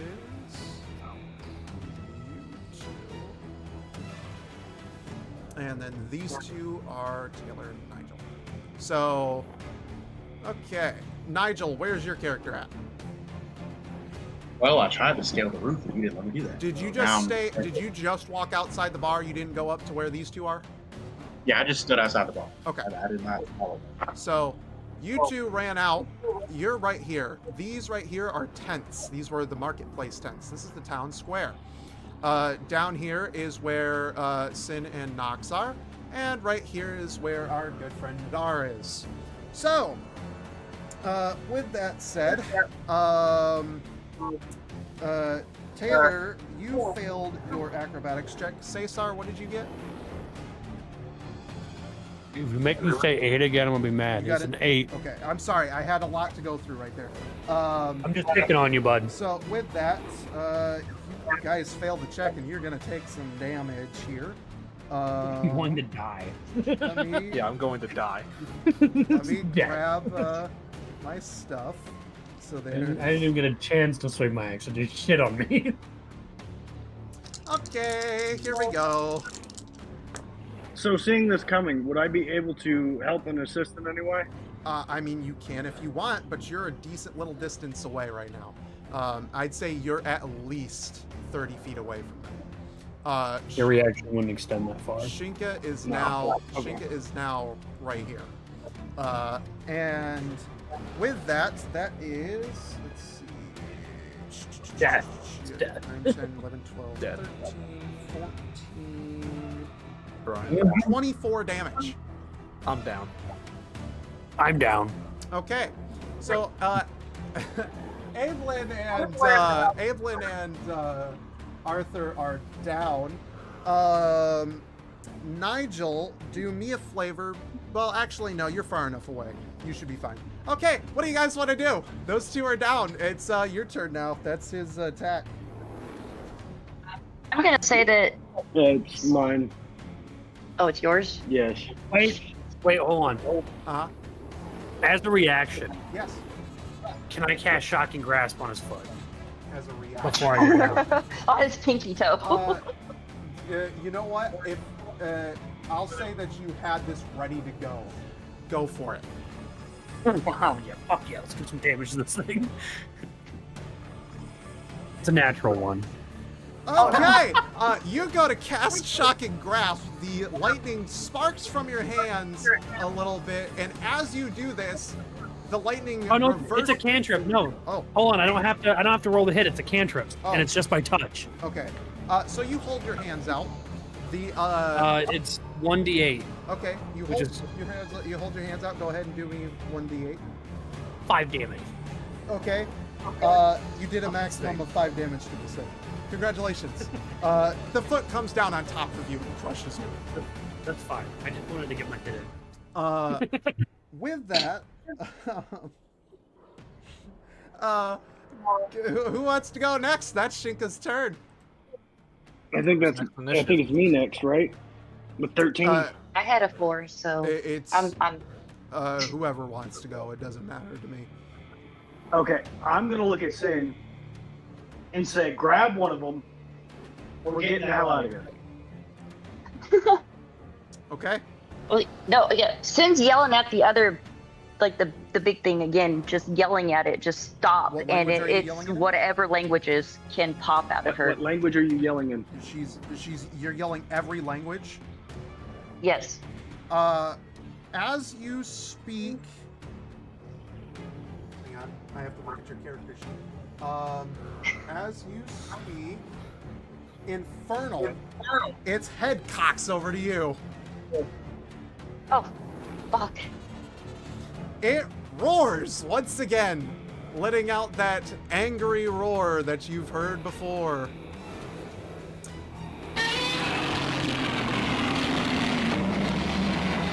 Sin covers her ears, ducks for a second, looks at Nox, and yells to get the others, and then runs to the right. You run to the right? Yes. So you're running this way? Yep. Okay. You have a movement speed of 30 feet, so I'd say that'd take you right about... here. Right back to where you were. Right about there. Nox, what do you... Or actually, yeah, since Nox is right next to her, what are you doing? I am gonna go and grab one of the two if they're not underneath him. These two? They're underneath his foot right now. Okay, then I'm just going to move up next to Sin and try to stand in front of her. Okay. So you're gonna stand... let's say you'll make it there, just because you're trying to stand in front of her and the creature. The creature now looks at you. Or actually, no, I'm sorry. Yeah, the creature's looking at you, Sin, and it is Nigel's turn. Nigel, go ahead. Let me ask one quick question. Is it day or nighttime outside? It is daytime. Okay. I'm going to flee. You're gonna flee. Where are you fleeing? You said I'm out this bitch. Where are you fleeing? Behind the bar, the actual restaurant. The actual tavern itself. To see if I can get to either a high place or a dark place. You can get to right here. You're in the alleyway by the tavern. Is there any place that's dark in the alleyway? Not really. It's pretty much noon. Okay. I press my body against the tavern in the alleyway to try to hide myself. Okay, so you're right up here against the tavern. All right, and I think that's everybody's turn, unless you guys have bonus actions you guys want to use. That's saving throw. Yeah, death saving throws, yay. Yeah, that'll come back around on your next turn. What? I don't think a death saving throw is a bonus action, is it? No. Okay. If that's everybody's turn, it is now Shinka's turn again. Oh dear. Shinka begins... Oh, what's up? Oh, You said, no, oh, dear. it was Okay, out of I don't want to cut context. anybody off. So Shinka is gonna move forward. He has a massive movement speed, so he's gonna move right up next to you guys. And he is going to multi-attack bite. He is going to lean down and he is going to attack you. And he's going to use one attack to attack. He's going to go straight for sin, pretty much. He's going to use one attack. He's flexible. Yeah. Oh, he's a big guy. Yeah, that's a contortionist move. He would have leaned down from where he was standing on the other two. He walked over to you. I know, but I'm saying, like, the physics of it doesn't make sense. Never mind. No. So he's over to you. He's pretty much gone down, and he's trying to bite. Fuck. So he's going straight for sin on this first attack, and that is not 20. Holy fuck! Oh. all right, Seriously? Nice knowing you. Yeah. Okay. Wow. Go ahead and make me a DC 12 Constitution saving throw. First. Constitution? Yep. Mm-hmm. Shit, hold on, I gotta find a 12. DC 12. Just because I wanna see if you manage to make this. While I gather up my dice. Which one's 12? That one, right? Mm-hmm.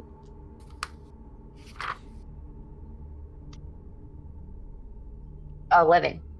You did not pass. Okay. Let me go ahead and roll the damage now.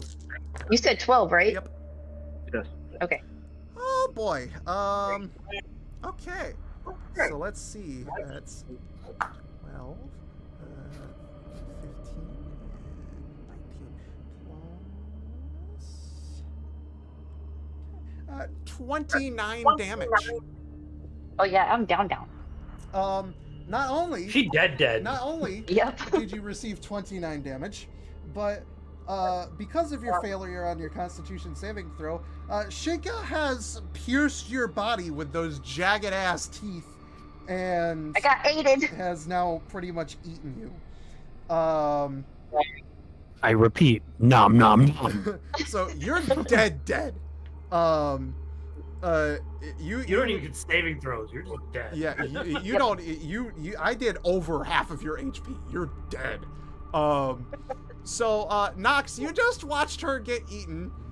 She is now going to enter the void over here. And he still. That was a multi-attack. So he still has one more roll to make, and he's going to direct that second attack at you. Okay. Another. Oh my crap! I will have to take a picture of this. I can't fucking believe it. Did you just do another nat 20? Yes, I did. Fuck you and everything you stand for. Oh my god! Like, wow. The DM, that's not allowed. Fuck those rolls. So that's a nat 20. He's go ahead and give me a DC Constitution 12 saving throw, if you would please. DC 12 Constitution save.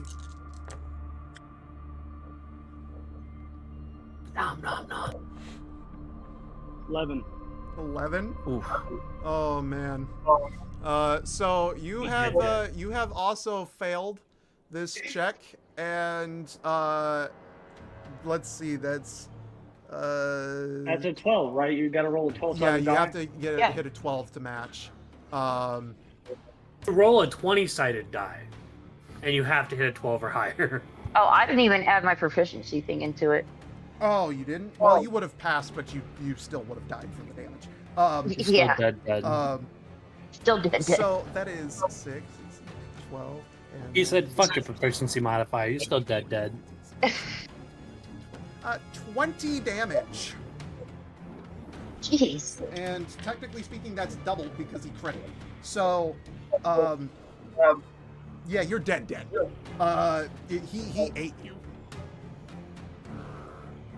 You have been eaten. And that is his turn. He is now standing right here where those two were. Let's go ahead. Arthur and Ablin, give me a death saving throw. Brian. Yes. Check your snap, Brian. 13. He rolled a fucking nat 20.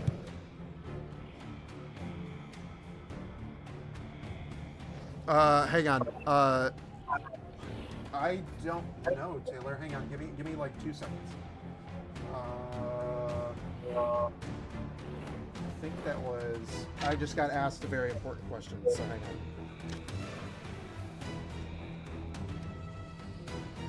Oh wait, that's.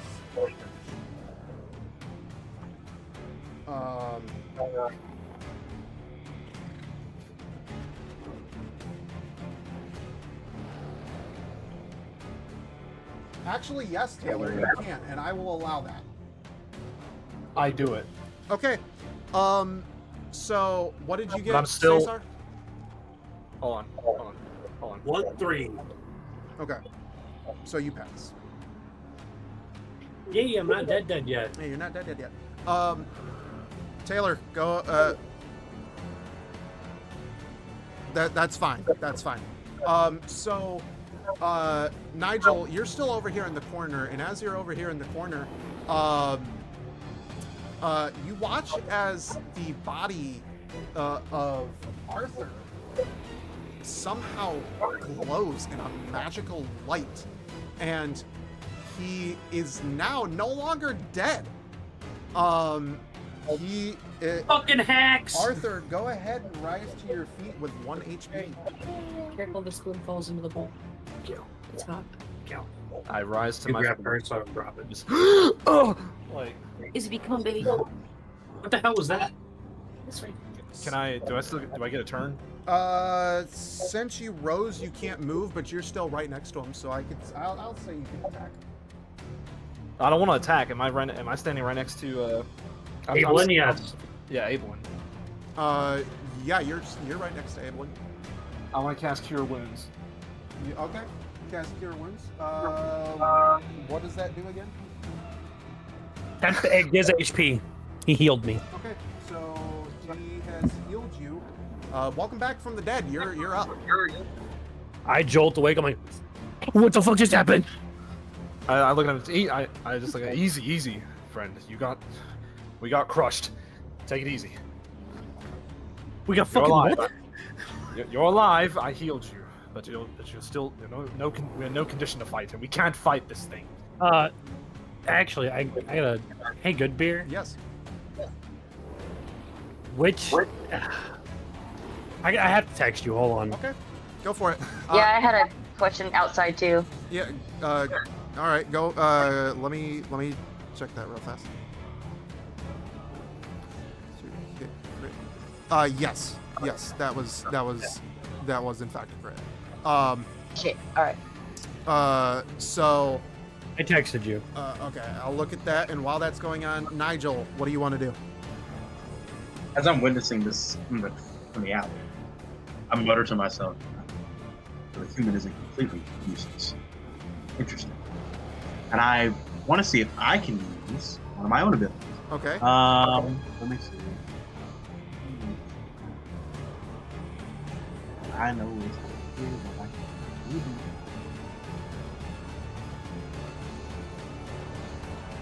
I haven't. It was something special that I could do. Not thieves' tools. I had an ability to hide. Do I have an action now that I'm back alive? Sorry. I would say so. You have an action. You just can't move. I'll go after Nigel. You're gonna go where? I'll go after Nigel. Okay. You can't move. You have no movement speed. That's fine, but he's going right now, so I'll wait till afterward. I want to see if there's anywhere I can hide in the alley or anything. Even a trash can I can hide in. I mean, there's not much in the way of trash cans. This is kind of the medieval century. Well, okay. I step out to the beast. You step unarmed. You step out to the where? I step out to Chica. That's. Oh, you step out. Okay. Not drawing my weapon or anything. I attempt to talk to her again. You attempt to talk to it? What language are you speaking Let's see. I guess now we tried a bit. Nope. We tried primordial and giant. I'm gonna try giant. No, I tried primordial. I'm gonna try giant. See if she can. You're gonna try giant. Okay, you speak to it, and it does not understand you. But now it has cocked its head towards you, noticing that you're in front of it. Yeah. I want to see if I can also. Played yourself. Is there any way I can scale the beast? Excuse me. I mean, if you want to try, go for it. I mean, why not? Let's see. My strength is that, dexterity, influence. What about my acrobatics? I'd say Acrobatics go +3. ahead and give Let's me check. athletics. Athletics. Ooh, +7 to my athletics. Okay, well, let's see what we get. Damn. Okay, yep. So I made a modified 26. Yeah. Modified 26. What the fuck are you made of? You definitely managed to. So with your remaining movement speed, you grab onto this sumbitch, and you begin to climb its leg. Oh, okay. I want to. Can I begin climbing its leg, with the intent of climbing on its back? That's my. You can try to get up there, but as of the current moment, you're on its foot. Okay. That's the end of my turn. Okay. All right, Ablin is gonna look to Arthur and say, "Thank you for saving." Arthur, you're probably gonna notice that Ablin's eye color has changed. His eyes are no longer the brown; they're blue, and he's gonna look to you and say, "I appreciate you saving me there, pal, but you need to get out of here." And he's going to attempt to throw Arthur under one of the tents. Okay. Arthur, are you accepting of this? No, I want to stay and fight. Okay, so you are going to fight it. Go ahead and give me athletics. Cesar, you give me a flat strength check. Flat strength? No, no ability modifier. No, modifier. Just like give me just strength. Sorry. Okay. My terminology is off it. So I rolled a modified 15. 15 plus. That'd be a 17. Okay, so he beats it despite the fact that you are struggling. He chucks your ass, and he chucks you pretty damn hard. You land under this tent over here, so you're underneath this tent right here. No, Now I'd like to turn and use my bonus action to yell in common at the beast. Okay. Come get me! The beast no longer seeing where our roguish friend has gone. He turns and looks at you.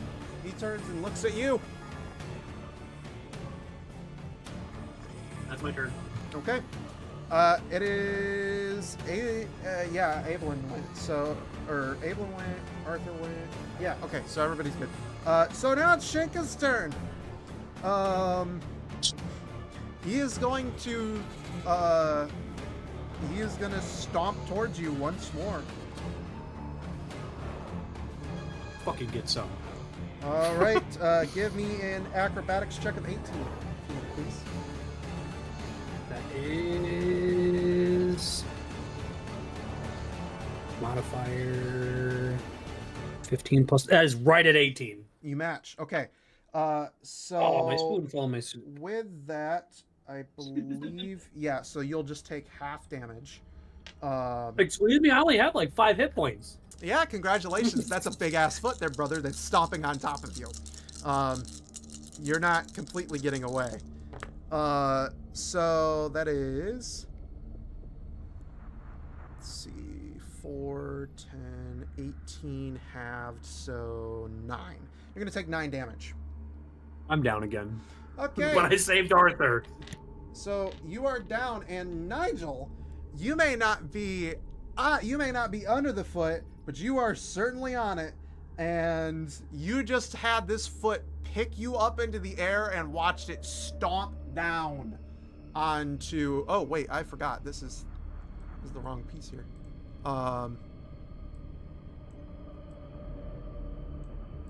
This is Steelers piece. So there we go.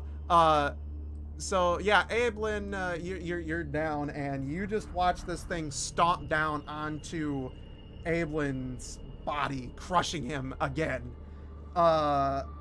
And you, sir, are gonna take some damage as well because you're near the foot. In fact, you're on it. You're gonna take damage from that there debris. So fucking AOE. Do me a flavor. Make me a DC 15 Dexterity saving throw.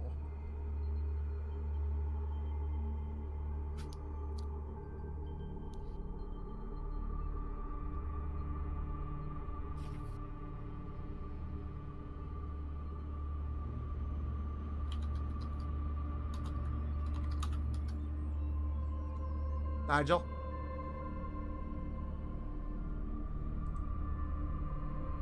Nigel? See. Yes. Oh, there you are. Make me a DC 15 Dexterity saving throw, sir. Okay.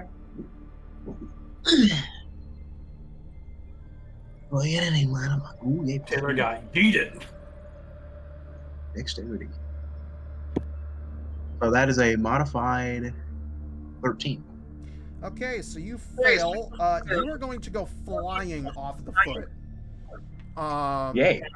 You are going to hit the ground, and you are going to be knocked prone. And Where was he flying? Huh? Like, what direction was he flying? That's important. He was on the foot, and the foot was facing this way, so I'm going to assume that he went this way. Dang, I was gonna try and catch him. So he probably got flown off right about to where those tents are, and I did not have these dice out. You know, screw me for being not making sure that I have. I mean, the you right... didn't expect your players to be putting up this much of a fight with this thing either. No, so. I didn't. I honestly did not expect you to be alive for this long, but you've proved me wrong. So We're over here yeeting people, so You've killed 2 of them. That is successfully 15 damage. Oh boy. To be specific, that is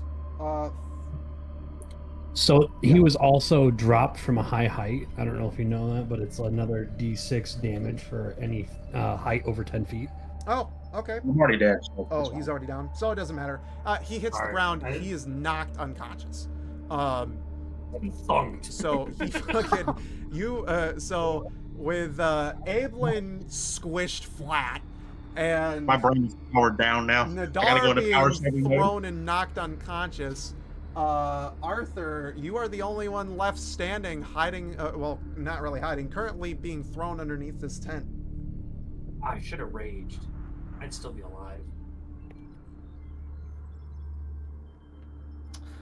I'm gonna like get the tent off me, I guess. Okay. And just look at where Ablin was, just like, oh, you fool! Damn it! Ah! I'm gonna like, oh boy. I'm gonna look over and I guess see where Nadar was flown. Just automaton. Ah! Everyone's gone. Just you. I'm just gonna kind of like mutter to myself, not again. And I'm gonna look at this fucking thing, and I'm gonna, in defiance, cast Sacred Flame cantrip. Sacred Flame. All right. Go ahead and hit me with some Sacred Flame. It's a Dex saving throw of 14. Dex saving throw of 14. Alrighty, ready. Do do do do. This thing can't be that dexterous. It's huge. Dex saving throw. I would pray. Like, I was about to say, these are all homebrew monsters, so I don't know. Does not save. Okay. It's a 1d8 Oh wait, radiant damage. hang on. What was that again? Huh? What was that number again? 14? Yeah. 9, 10, 11, 12, 15. Sorry, modified 15. What is its fucking dexterity modifier? Fucking motherfucker. Okay. So, It does nothing. It does nothing? It does nothing. Okay, so you cast this and I'll say it hits him, but it does absolutely nothing. It just kind of hits his skin sizzles and fizzles out. This thing cocks its head towards you, and congratulations, sir. I'm gonna give you one of the best deaths out of this one yet.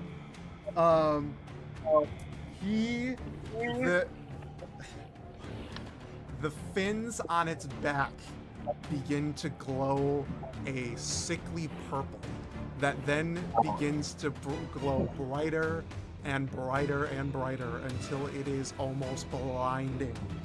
It looks at you as the bottom jaw splits in 3 and it opens wide. You look into the monster's mouth as the purple light radiates out from its throat. Ah, yes. Its eyes get a silvery film over it. And as it does this, a massive cone of dark vapor erupts towards you like a thick smoke. Before it hits me, I kind of just hang my head low and just... I'll see you soon, my love. And I look at it and I spread my arms out wide in acceptance. The smoke hits you, and as it does, it erupts into radioactive fire. This fire spreads all across the area, burning everything for miles around. And in a last sign of defiance, as you watch the fire hit you and you're charring to a crisp, the fire turns into a purple beam that then incinerates you immediately. This purple... Old Nadarga incinerated too. This purple beam, it shakes all across the battlefield as you watch it do this, and for the people that were not immediately killed, such as Nadar, in your fading breaths, you watch as this thing destroys the city, letting out one more fantastic roar. Oh. You guys have the fun campaign. Oh yeah. Yeah, that was great. You know, You are still had now. some epic moments. You are Man, now. I enjoyed not dying. So hey, You are all that's now all. dead, and Oh, there it is. and that was the fight with Shinka. Now hang on, because strangely enough, to the rest of you,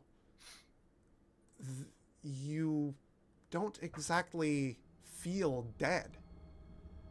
Fuck me, I don't feel dead. You feel, all of you feel in a state of Digestion. almost bliss.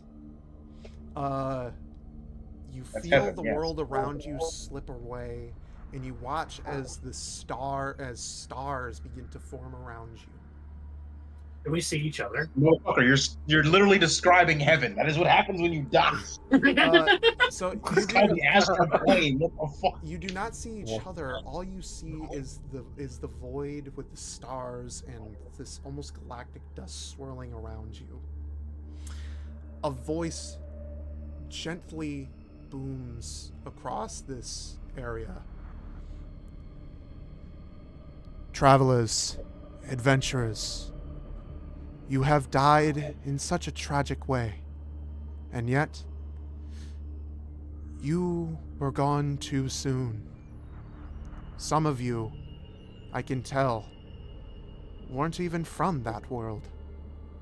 It's interesting, to say in the least, as to how you got there, but this was not my plan for you. Listen to my voice as you have overcome a great challenge. You have overcome your own death. And because of this, I would like to give you a second chance. I will send you to a world where you can thrive, and if you die again, unfortunately, I won't be able to help you. But I will do my best to make sure that that doesn't happen. Go now. Go to this world. And for one of you, I suppose I should say welcome back, for this is where you belonged all along. The world and the blackness and stars fade away as a heat overcomes you, and you see the sun's light. It almost rushes to you. Did you just fucking isekai us? Yes, I did, Yes. motherfucker.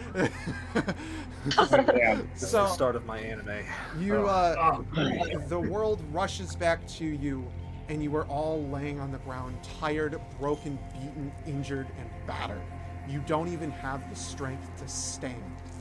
But all around you, you see desert sand for miles about.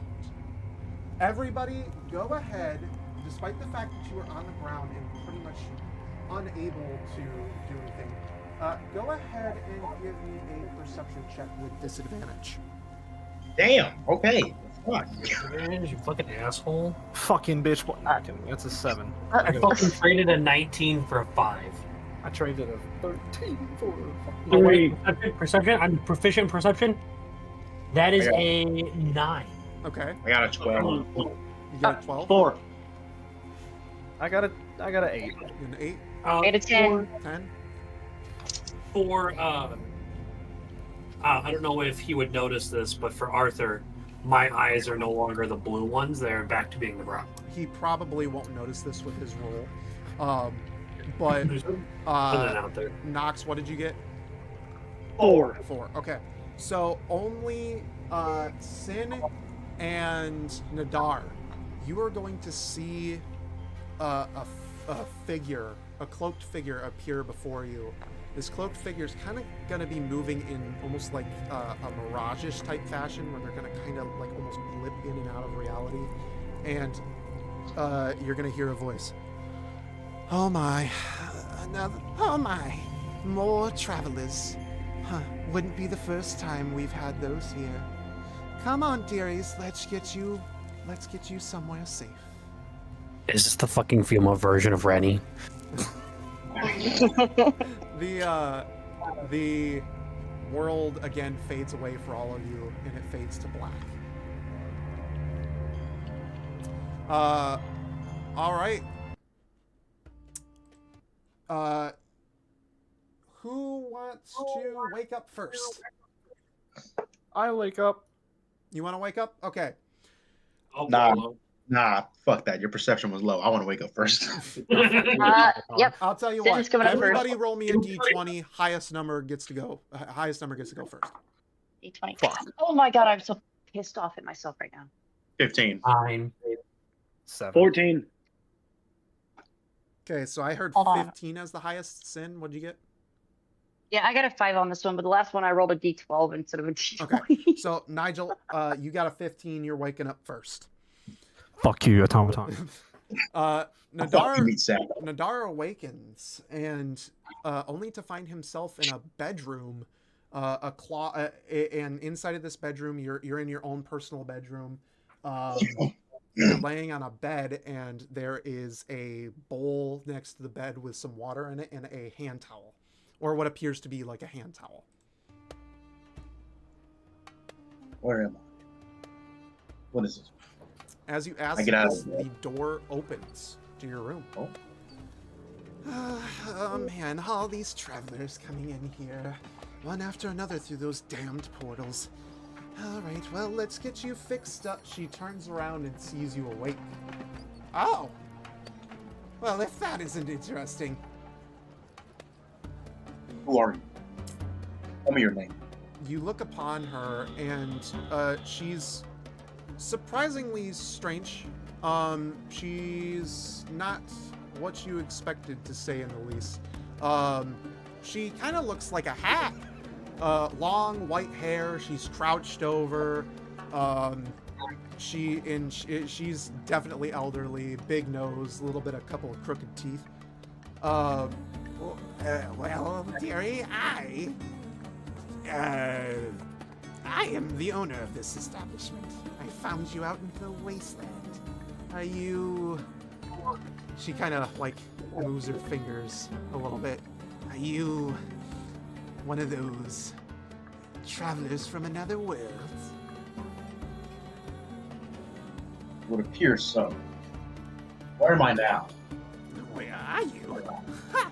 Well, you happen to be in Streatham, dearie. What is Street? Streatham!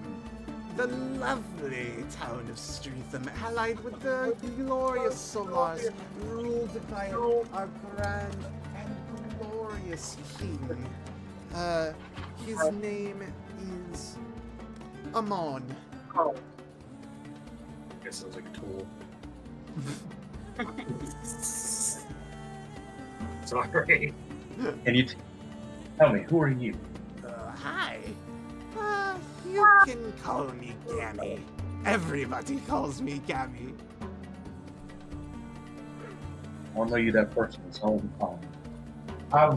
Tell me where I can find. Did I come with any compatriots, or did any meat sacks come with me? Oh, why, yes, dearie. You did not just say meek sacks. How to fuck you up if I was there? Why, yes, How dearie. dare you call me a meat sack? Wait till I wake up, motherfucker. There is indeed people that came with you. They're in some other rooms. I was just tending to their wounds. You know, some delicious cocktails and potions here. A little bit of bandages and other medical supplies there. Did she try to, real quick, Ryan, did she try to, like, heal me by any means necessary, like bandages and stuff? No, she did not.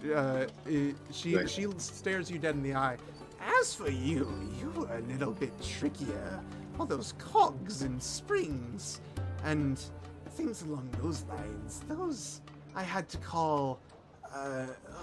What did he call himself?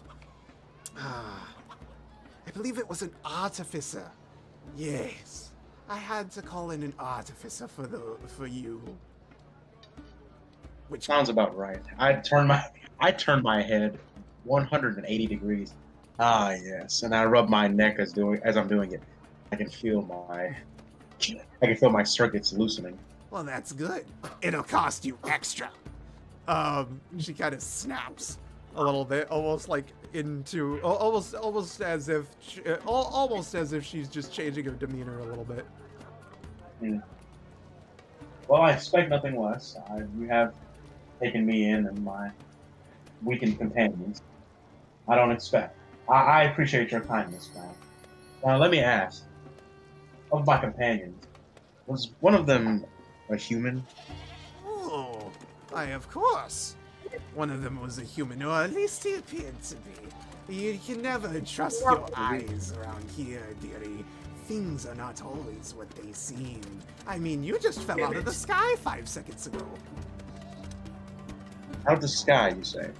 Yes!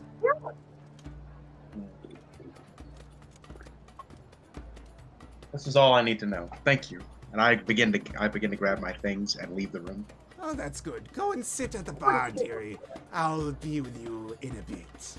All right. Who had the second highest number? I think that was the I had a 7. minister, because I had a 9. 7, 9. I I had a 4. You had a 4. Okay, so it would probably. What did you say, Sin? 5. You had a 5. So whoever had the 9 is next. It'd be Evelyn. Okay, Evelyn. I'm gonna wake up and go, where are we? As you wake up, you see a room once again pretty much empty. There's what appears to be a closet space, a table next to your bed, and a washcloth and bowl filled with water next to it. I'm gonna kind of take aware of my surroundings and try to find a mirror or something that's reflective enough. You could look into the water. I'm gonna look in the water and make sure my eye color. Okay. You look into the water. I would note that it would be brown. Okay. Myself, just a self thing to note because I need to make sure of that. Okay. I'll kind of genuinely say to myself, all right, inventory taken. Where am I? As you say And this, kinda- the door opens. It creaks open, and in walks an elderly woman, hunched over. Looks very much so like a hag. Are ye a witch? Oh, you're awake too. How good, oh goody. And no, for your information, I am not a witch. How rude of you. I apologize, ma'am. There's just a bad history, apparently, that I can remember with witches. No witch around here, you young strapping lad. Listen to me. I tended to your wounds. I brought you in from that despicable desert. You fell out of the sky. And here I am taking care of you. By the way, that'll cost you. How much will it cost me? I'd say probably somewhere right around 5 tabs. Excuse me, ma'am. What is a tab? A tab? It is our currency here. I'll reach into my pouch and pull out a gold coin and says, "What is this equal to in your tabs?" Gold? Gold? That's interesting. Gold and those things along those lines do not typically show up here.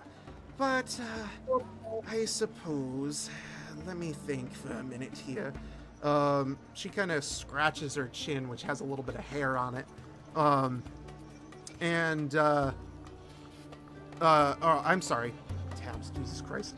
I was looking at the other thing. It's called Flicker. My bad. She says Flicker. Well, I'm asking about Flicker then. Yeah, well, I'd say one of those gold pieces could probably get you about a half of a flicker. Can I tell if she's being truthful with me, considering she just said they don't come around very often? Sure, you can go ahead and roll insight. That is 15. She's telling the truth. Okay. Ma'am, I'm sorry, but what if they're rare commodities here? Why are they worth so little in your currency? Well, gold and things of the like don't mean much to people here. For one, gold was such a hard resource to find, and after the Great Calamity, of course, things disappeared quite a lot. The only gold that you could find would be in the Darklands, and nobody goes there. Interesting. These Darklands, what would you call them? More like a hellscape? No, dearie. It is a land covered in ice and snow. Naught but monsters run around there. It is pure darkness almost all the time. The little bits and pieces of light that do manage to creep through don't stay for long. Interesting. Looking around, I see that there are potions here. Are you an alchemist? I am not. I am just a humble old woman who has picked up a couple of tricks along the way. I appreciate you. Is there any work that I can do to help repay this debt? Unfortunately, I have none of your currency on me. Well, that's fine, dearie. Go ahead and give me 2 of those gold pieces, and we'll call it a day. I'll hand her 2 of my gold pieces. She takes the gold. Well, you were the easiest one to patch up anyways. She slips the gold coins into like almost like a pouch on her side. All right. Well, you know, you're not the first one to wake up either. There was a funny little mechanical robot fellow. My eyes will perk up. Where did he head? He's at the bar right now, dearie. Head down there and you should still be able to find him. Thank you, ma'am. And I'll push past. I'll gingerly, nicely push past her and head to the bar. Okay. Let's see. Taylor, what was your roll again? Was it an 8? 7. 7? Okay, so you're next. All right. Go for it. I just wake up and I'm like, my eyes burst open. I just sit up quickly, just Serena. I look around. What the hell? I'm supposed to be dead. I was dead. I surely. I'm kind of looking at my hands, just. And I'm looking, and I kind of am looking around at the room. In the room, gauging my surroundings. In the room, you see pretty much the same thing: a little closet space, a nice window that looks out into a town. A little table next to your bed with a bowl of water and a washcloth. But there is a little something extra there as well. And it's kind of shiny. I will go see what it is. You stand up and you look at the symbol, and it's interesting and somewhat familiar to you, almost in a way. Feels almost kind of homey, like you've seen it before, but it's a little different. What is this? What is it? What is the symbol? The symbol, there's no real symbol on it, but it is kind of wrapped in gold and silver, and it almost radiates like a shining light. Can I do like a check to see if my character can piece together what it is? Give me Arcana. Oh my god. 14! 14? You can sense that there's magic radiating from this for sure. It is radiating with magic. Magical? Do I know what type of magic? Roll me religion. Oh my god. Check after check after check. Nat one. You cannot tell what type of magic. It's just magical energy to you. I had it. It's right there on the tip of my tongue. Well, magical item. Interesting. What do you want to do? I'll just keep. I'll keep it. Okay. So you just kind of like slip it into your pocket. Yes. Okay. As you do this, the door to the room opens up, and in walks a old woman. Oh, greetings. Oh, another one of you awake. How convenient for me. Welcome to the world of Grundheim, traveler. You have come from a land probably not from here. We get your type all the time. You fell out of the sky and hit the ground pretty hard. You hit your head on the ground really hard. How are you feeling, okay? Well,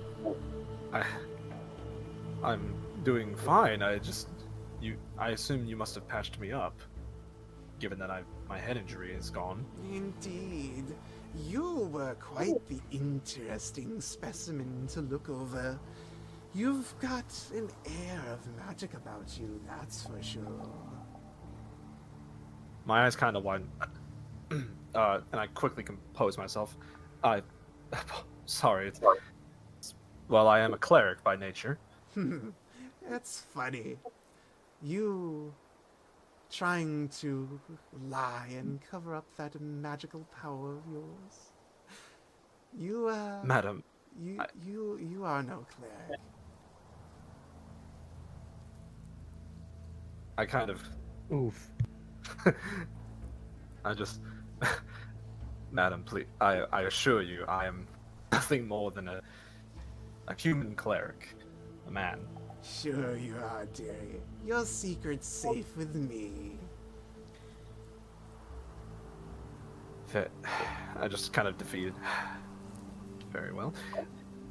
Could you do me a favor? Could I ask a favor from you? Ooh, I know you've done. I like favors. They cost extra. Surely. What is this? I pull out the thing, the gold thing. She looks back. Oh, see, dearie, it's funny that you mentioned that little trinket there, and the reason as to why I put it next to your bedside was because of that little clerical power. She kind of air quotes that you mentioned. That is something that is something from the realm that you are from, dearie. I just what do you mean the realm I'm from? You know what I mean, dearie. And trust me when I say that if they find out, you may not be welcomed. Who is they? Oh, my dearie. Don't you know that that object is close to the gods themselves? I kind of sneer. The gods. What is it? Please, what is this exactly? What is this thing? When the time comes, you will know. But keep Very it well. close to you. I shall indeed, and I do. I kind of bow my head slightly. Thank you for your help and care. All right. I don't. Please take this, and I give her. I show her gold. Oh, another one of you carrying gold. Interesting. Dearie, we do not use this gold here. It kind of a real moment of like clarity hits me. Oh, that's right. Because you said where am I exactly? What Why, you town, are in the land kingdom? of Grundheim, dear. Grundheim. Specifically And this? speaking, you're in the town of Streatham. So I'm not in Faerun. Faerun? What is this Faerun that you speak of? My eyes widen a bit. Just by the gods. Nothing. I understand now. I understand now. Very well. All right. Well, I'll tell you what. Head to the bar. A couple of your little friends that you came here with are down there. And we'll discuss payment later. I shall. Could you tell me who is at the bar? Which one of my A companions? strange mechanical fellow, and it's an elf, I believe. An elf? And the Warforged. I kind of fast walk out of the room. Thank you, man. Thank you so much. Indeed, run. dearie. All right, so you've headed to the bar. Sin and Nox, which one of you rolled higher? Me. Okay, Sin, you're up next.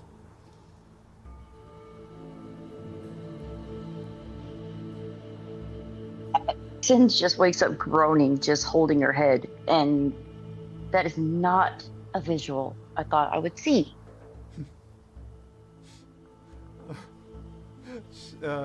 Looking around the room, like just trying to take my surroundings. As you do this, you see you see a sight that has been described before: a bowl of water, a table, washcloth. Pretty much just a simple room. For you, there is also a window looking out to the town.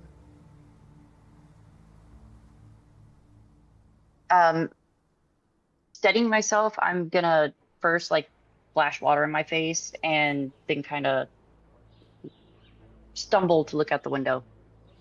All right, as you look out the window, you notice a flourishing town, much bigger than the one that you were just in. And it is no longer in the dark and dreary, drab sights that was Farwater. Instead, it is surrounded by vibrant yellow sand, a desert, and the heat is bearing down upon you from the sun.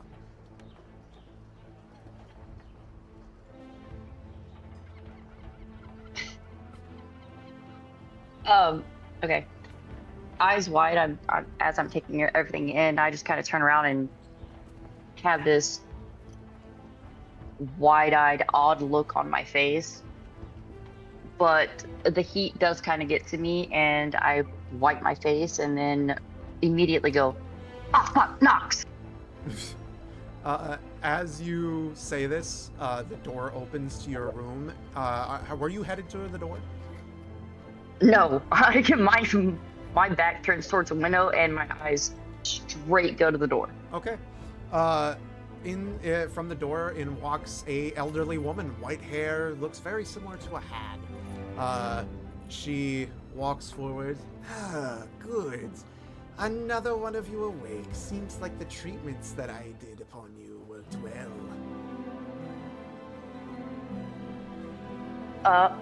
Okay, lady.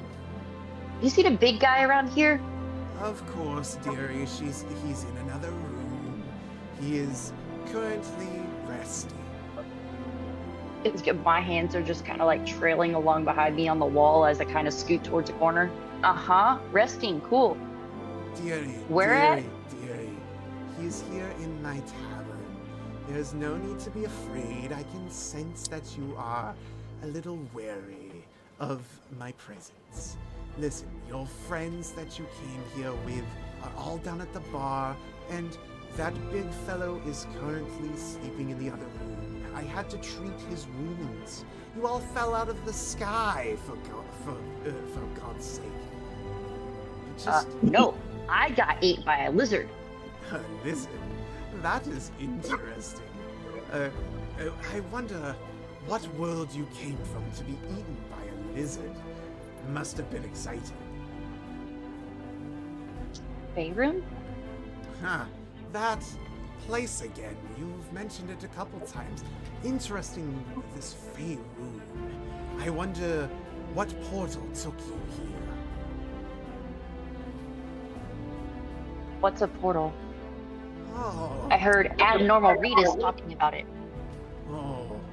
I do not know this old Regis that you speak of, but I can tell you right now that you came here from another world. But, you know what's funny? You feel familiar to me. Almost like I've seen your face before.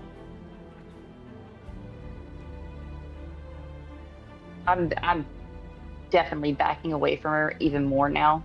What do you mean familiar? You seem familiar, dearie. Oh my. I can't place it, but I do believe I have seen you before. Interesting enough. Now, as to where I've seen you from, I can't place my old fingers upon it, but I'm sure it'll come to me sooner or later. But, of course, that hellish energy that you exude is quite interesting. What's hellish? Dearie, do you not know what you are? Sin's taking a step forward towards her. No. Dearie, you No, I don't know if I should say exactly, but let me put it to No, you can't say. Let me put it to you this way, dearie. You are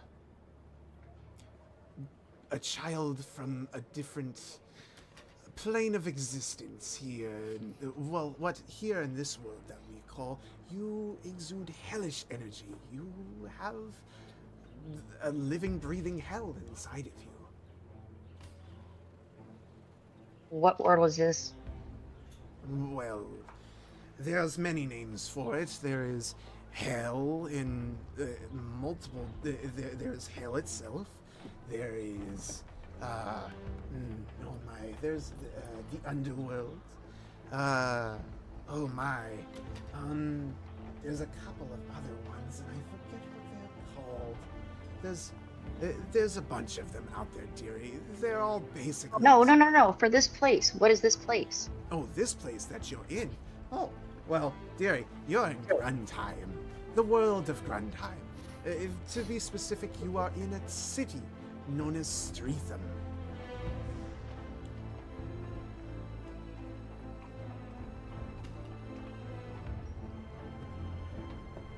But you said that I come from hell. Oh, dearie. There are planes of existence within the worlds that we live in. Here, We are currently outside the realm of the gods, outside the realms of the hells, outside the realms of the shadow planes and the abyss walkers. There are all these things. They all coincide and exist with this world, just as they did in yours, I'm sure.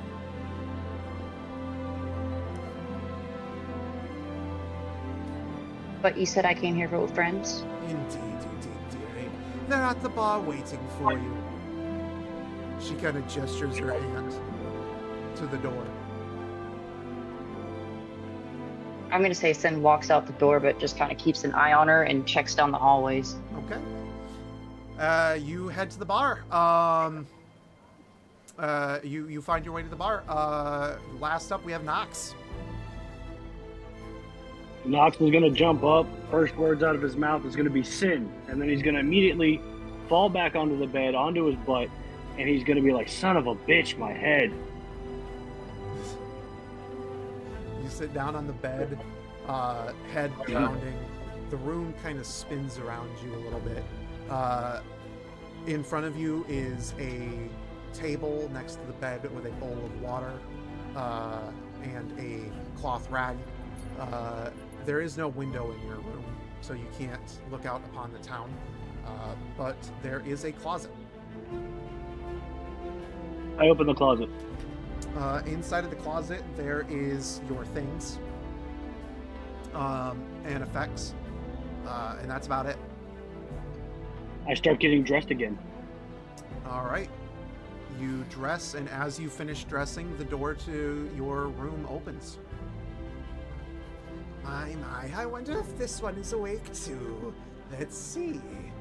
From the door appears an elderly woman. She looks very similar to a hag. Nox kind of looks at her, stands up straight, cocks an eyebrow. Ah, Who are you? good, you're awake too. I am the owner of this fine establishment that you find yourself in, as well as your savior. Most people call me Gammy. Okay, Gabby. Was there a young woman with me? Indeed. She is at the bar now. Along with the rest of your compatriots that came here. What compatriots? Well, there was an elf, a mechanical man, and I believe just a normal human man. Okay, is she standing in the doorway? No, she's kind of standing next to the doorway. Okay, Nox grabs the rest of his stuff and hustles down the hallway towards the bar looking for Sin. Hollering for Sin. A quick one, aren't you? You arrive at the bar. Everyone is now at the bar. What are we doing at the bar? At the bar, just to give you guys a quick description, the bar is a little bit different than the last one, and as you're all sitting at the bar, or you're in the bar, you see bottles of booze. It's very desertous. The tables are made of stone slabs. The ground is dirt and sand, and it is very warm in here. Strangely enough, Ablin's going to feel very right at home. Okay. Arthur is kind of sitting with the group. All right. What's everybody else? Himself sitting at the bar, staring down at the counter. Okay. Sin is sweating her ass off and just kind of peeking at the three that are sitting at the bar, waiting and listening, and then hearing Nox yell. Nox, what are you doing? Nox is I'm gonna rush down the stairs and look for Sin. The minute I get eyes on Sin, I'm gonna run up and say, "Kid, I thought I lost you." No. Okay, I won't. Sorry, my wife's yelling at kids in the background. Oh, No, okay. it's I was okay. like, wait, did I do something wrong? It was actually really funny. Oh, it's fun. It just okay. Think of it as background different? atmosphere. Not allowed to talk to anybody apparently. Fine, I'll take my ball and go sit in the corner. I'm gonna rush out, pick Sin up in like a bear hug type thing, and say, "Kid, I thought I almost lost you. Kid, I thought I lost you." Sin? What, you expect me to breathe when that's bear hugging me? So you're gasping for air. Yeah. Okay. Like, I'm trying to bite him on the damn shoulder to give me let go kind of thing. All right. With that, Gammy walks down into the bar. All right, dearies. All awake and all ready to go. I see. Quite interesting. Oh, that reminds me. There was one other fellow who came here with you. But unfortunately, he's just ahead. Squeeze the fuck out of me. What? Just ahead where? Ahead? From behind the bar, you let me out of here, you old hag. Scully? Oh, Scully? the Is dude. that Scully? She pulls Scully's head up from behind the bar and sets it on the table. Scully! Rushing over. Son of a I'll be bitch, damned. I lost my body. Where's the rest of you, Scully? I don't know. All of a sudden, that big ass fucking reptile lizard thing fucking showed up, and my bar was destroyed, and I was just ahead. Oh, I got 8. Can I know if his body's somewhere? You can try. Give me an Arcana check. Oh, fuck yeah. Hold on, Scully, I'm coming to help. Can I use my Thief's? It's I not usually- going anywhere. That's a 4. All right. Does anybody else want to I add? use try my- Arcana. I will try Arcana. Okay. Nope, it's a 5. Can I try Ooh. sneaking Scully's head underneath my cloak to keep him close to me? I was gonna. You Are you trying to shove this man in your coat while we're all as watching you you? go to grab him, Scully turns to you. Hey, keep your paws off. Trying to honor you. What are you Can I doing? visibly see if anybody's injured still? No one is injured. Okay. Here's I would have what looked will at do. Nadir and be like, why did you just try to shove Scully in your pocket? Yeah, I basically asked the same thing. What are you Well, doing? even though both of them asked that, I only answer Abel. I'm gonna kill him. Fuck you! You got us killed. I'm gonna. Me! You hid in an alley. Oh my god. Hold on, I'm let him say the thing. I'm gonna answer Abel and I'm gonna be like, oh, I'm gonna answer Abel and say, I wanted to honor him by trying to find his body. We all seem to be interested in trying to help Scully, but I wanted to make sure that his head remained untouched and undamaged.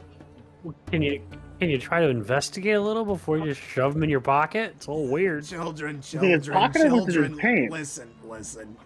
Yeah, I don't know if my body's still around. I can't even feel it anymore. But if you really want, go ahead, touch my head, and do that little magical doodad stuff that you guys were doing earlier. Go ahead. Can I try? If you touch his I'm gonna head, ask. anyone who touches his head, give me an Arcana check with advantage. Oh, advantage. Yeah, Advantage. boy. Oh, fuck my. Okay. 11. With advantage, that's 19. Okay. Oh, The hold first on. one was a 1. Mr. I rolled an 11 with advantage. Oh, I got a 7, 10, and what's my? Oh, no, not 19. 17. Okay. 17. Oh, okay. So I have a 10 and a 13 with my thing. Okay, so 13, did you add modifier to that 13? Yeah, that was. Okay, so yeah. 13 is your roll. Nigel, did you do Arcana or no? No. Okay, Nox? No. Okay, Taylor, you said you got an 11? Yeah, I miss Raw. Okay, so with that 11... It is nice to be you can- magically adept. You can sense the magical energy, but it's not quite clear. It's not. I got a quite all there. 17. For Sin, you said you got a 13. You can feel the magical energy, and you definitely can sense that his body is still around, but you do not know exactly where it is. And Cesar, you sense that his body is still around, and you are actually getting a general direction as to where it is. So I'm gonna announce it. I'll be like, "Hey, Scully, I got some great news for you, bud. But it's gonna cost you 3 gold pieces." Fuck you, you son of a bitch! And drinks are mighty expensive. I'm just kidding. I'll tap the table kind of jokingly and say, "I know the general direction of your body, and it's still around." Well, that's good. At least I know that my body's still working out there somewhere. Hang on, body, I'm coming. Can Sin like grab Scully up and hand him to Nadar and say, "Okay, you can carry him now"? Scully is gonna be like, Scully's gonna kind of turn. All right, listen, one of yous needs to carry me. I vote the big guy. No. Big guy tried to shove him in a pocket. I vote somebody else carries him. It was under my cloak. It was only under a thing. It wasn't. If he wishes, I can carry him. I turn to Scully. Who do you want to carry you, Scully? Well, it doesn't matter to me, just as long as someone carries me. It isn't gonna break my damn head. I'm not grabbing him. So I've got a strap. Can I strap him to my shoulder? Yes, you can. Is that okay with everybody? Can I carry Scully? Is that all right with everybody? Go ahead, bro. I've got no problem with it. Okay. I'm gonna pull another strap out and like wire it over my chest, so he's sitting directly on my shoulder. All right. Well, yeah, this'll do, I suppose. Thanks, guys. I appreciate it. I have a question for you. Is Scully magically adept? He is not. Okay, good to know. Making sure. I have a At question. least not for the time being. I haven't rolled up a character sheet for him yet. I was originally just planning on him being an NPC, but I said fuck it. Now we're carrying him with us. So, I have a question. yes. Can I see if it's here? The creature? Yes. You don't sense the presence of the creature. Okay. The creature is not around. Whatever it was is gone. No. My creature. Oh. Yeah. I mean, if it's around, yeah. You want a perception check? See if I see it. No, I mean, if only it is for only you as of the moment. If you see it, let me know. Yes. You do see It's it. there in the.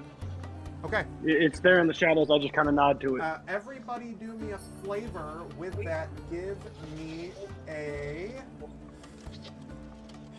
me Arcana. God dang you, Brian. Sorry. Like Arcana. 11.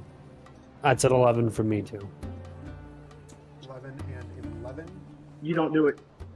16. You don't do it. I don't do it.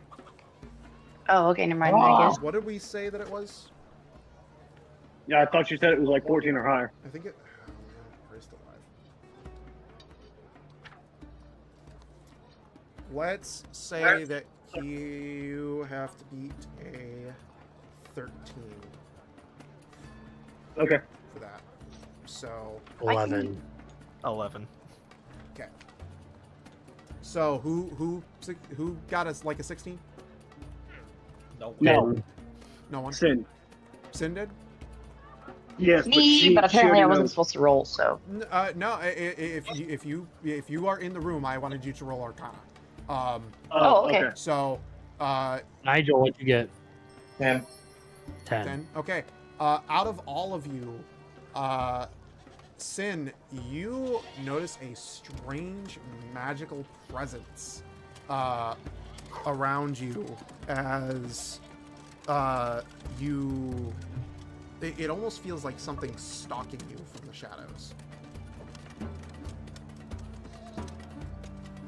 A little smirk kind of tips the corner of my lips before I turn back and pay attention to the rest of them that we have been around but not really introduced to everybody yet. So. Okay. So I'm going to turn to the group and I'm going to say, guys, why don't we help Scully? I know the general direction of his body. We can start heading that way and try to get him, as one would say, back in his bones. Well, hang on, dearies. Hang out for just a minute here. Grab a drink, get yourself something to eat before you go. I have cooked up a very special meal for all of you today. Very hesitant about this. I want to roll insight. You can, but I can tell you right now that there is nothing to note. She is not lying. Okay. I'm looking at sinister intentions. Nope, no sinister intentions. Okay. You'll pass that instantly. So she puts these bowls in on the bar in front of you, one for each of you, and inside is kind of like this weird stew. Am I gonna be charged for this? No, dearie, this one's free. On me. I'm just wondering, just making sure. Well, I am not one to turn down free food. Thank you Neither, very much. neither am I. Abelin will dig in. Gonna go ahead dig and it, while yeah. you guys are eating, grab me a perception check.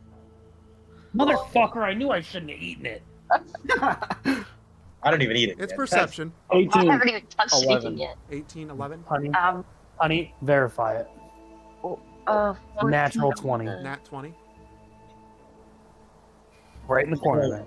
I'm a living machine. Do I even need to eat? I can't let- 20. Verifies. I rolled a 14 and I've got a 13. Perception. Yeah, I know. 13. Look, There's a -1 modifier to perception. I rolled 11. Mine's a 19, sorry. I forgot to add my perception Get out, modifier. shit. Natural 20. Nigel? I got a 14. 14. Okay.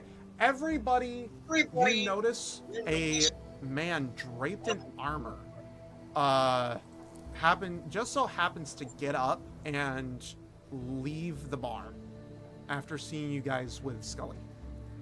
Do I get anything special from my nat 20?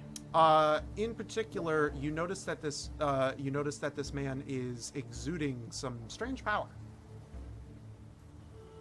I'm gonna go follow him. As you follow him, the door shuts behind him, and the door opens again, but instead comes in a few ruffians and soldiers. They block your path. I'm gonna try and shoulder my way past. You shoulder your way past, but he's gone. He moved very fast. What the fuck is with people and disappearing from this town? Can I Arcana check this shit? No, it wasn't magical this time. He literally was hauling. Like, as soon as he got Damn out of the it. bar, he fucking hauled. People just magically disappeared in front of me.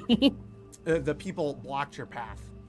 That's fair, I know. So, after this, you all sit down and continue to eat your stew, and the door flings open. Guards coming in, clearly guards coming in, dressed in valiant armor, and at the front of them is our lovely little friend that you saw earlier leave the tavern. He walks in dressed in a regal armor, streaks of blue and orange kiss his armor, and in the center of his breastplate is the symbol of a sun. Praise the sun. He walks towards you. You there, adventurers. Yes. How can we help you? Interesting. I thought you may be mirages, but I had heard from little old Gammy here that you fell out of the sky. Not hasn't moved. He's still eating. Hesitantly, I'm gonna put my hand kind of in front of Arthur. Why do you ask? Well, it's simple. His Majesty requests your presence. The king of this land requests us. Indeed. For what purpose? You must journey For what with us purpose? to Solaris. This is not a choice. I'm gonna put my hand on my axe and just kind of. Everything's a As choice. you put your hand on your axe, all of the guards in the room unsheathe their swords. There is probably somewhere right around maybe 8 or 9 of them. 10 I put including the my hand. captain. I put my hand on. What's his name again? I'm sorry. Abelin. Avelin. I put my hand on Avelin's hand and steady yourself. This is not something we can win. I don't know. We did take on a giant lizard. They all sheathe their swords, with you kind of being held back. Listen, adventurers. The king simply requests your presence as he needs you for something. You being travelers from another realm means that he has a very special job for you. We know not of your king. I don't speak for the rest of my companions. But, as for myself, I owe no loyalty. Listen, he takes off his helmet and reveals himself. He has jet black hair, golden bronze skin, and kind of brown eyes. He stares at you. Adventurers, my king needs your help. He does not seek you to harm you, and he promises a hefty bounty if you help him. Can we ask your king's name? Indeed. First of all, as a show of good faith, my name is Captain Akil. I am the captain of my king's royal army. His name is King Amon. I stand at hearing this, and I say, I need not know more. I will come with you. Good. Take me to your king. Seeing Nadir follow, I kind of reluctantly stand with him, as he still piqued my interest. If the magic man's involved, I suppose I can give a hand. What do you think, Scully? My body can wait for a minute. Let's see what this king has to say. Who knows? Maybe he can give me some advice. Well, that reminds me. I turned to... You both collided at the same second. Go ahead. Yeah. No, okay. I was going to respond to Scully and say, oh yeah, that reminds me. I turned to the captain of the guard. I'll actually come with you, free of charge, without the magic man or not, if you help me find Scully's body. An interesting request, but I believe we may be able to oblige. Hear that, Scully? We'll get your body back. All right, well, at least I know I'm in good hands. Suppose I will... I can't turn down someone in need. Knox stands up, looks at the captain and goes, if you don't mind, can I have a minute with my compatriots here? We'll come with you, but can I get a minute with them? Indeed, you may. But we must make haste, so please make it quick. Okay. I look at everybody in the group and kind of usher them away from the guards. I'll follow. Out of ear sight. I'll follow. Okay. I don't know you. Y'all don't know me. But we can all agree we're not where we used to be. Yes, I was wondering when we were going to address that.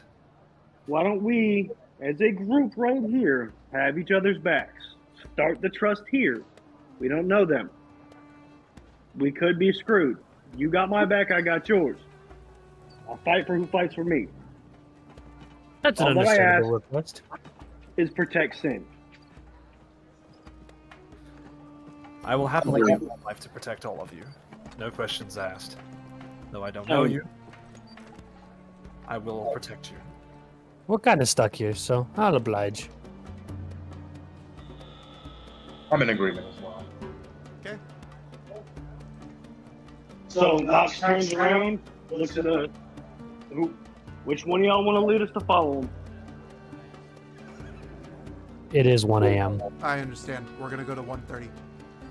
Okay, perfect. Yep. I'll just start moving with the guards.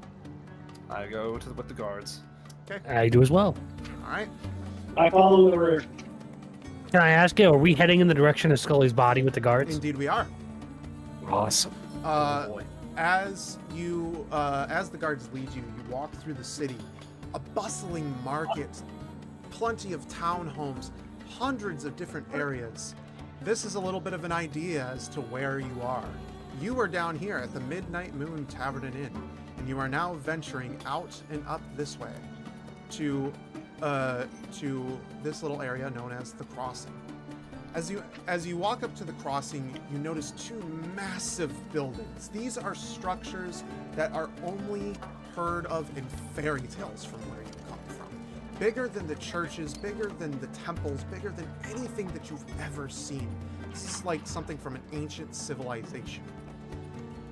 You walk through the crossing, and before you is a massive temple, gilded in gold and marble.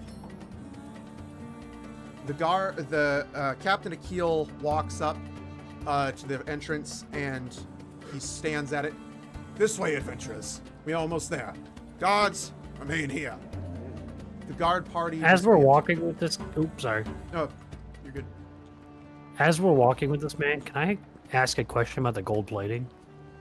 The gold plating on his armor, or the everywhere? Oh, I just want to question a little bit of it. Sure, go for it. Sir, you tell me this is all real gold, correct? Indeed, this is real gold. While gold holds no monetary value here in the world of Grundheim, it is quite a decorative piece. So we do use it for decoration quite a bit, especially here. So then you travel to the Badlands a lot then? The Badlands? Are you talking about the Darklands? There we go. That's what they're called. No. Grammy told me about it. This gold was given to us from another kingdom, far across the sea. And what kingdom would that be? Well, it's interesting that you mentioned that. I believe. Holy shit! What was? Ooh, the map. This is. Hang on. Map. This is the wrong map. I don't know Find the why. map. Find the map. Find the map. Find the map. This is the wrong map. Oh, there we are. Read it. No, that's also the wrong map. Jesus Christ, where is it? That is To the left. No, it's not that one either. Hang on, I have to look it up here. When you stump the DM by asking too many questions. I had this all prepared, and I What was is like, this oh, the fancy picture thing you should pull be up? here, but it wasn't. Flicking through so many things. Probably because it's in screenshots, I'm assuming. Told you you're gonna hate me. I'm a lore fanatic, and I'm also gonna be writing things down. So Pictures. So, since I'm the only one that got dressed, are we all going there naked? No, you're all dressed. Yeah, only some people. We all stuff grabbed our is, stuff. There. I know zero, man. I'm already naked.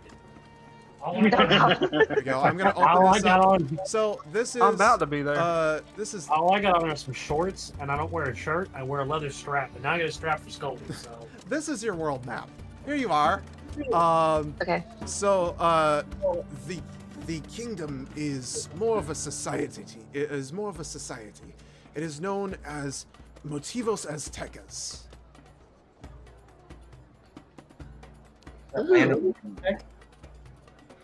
This world grows more intriguing by the minute.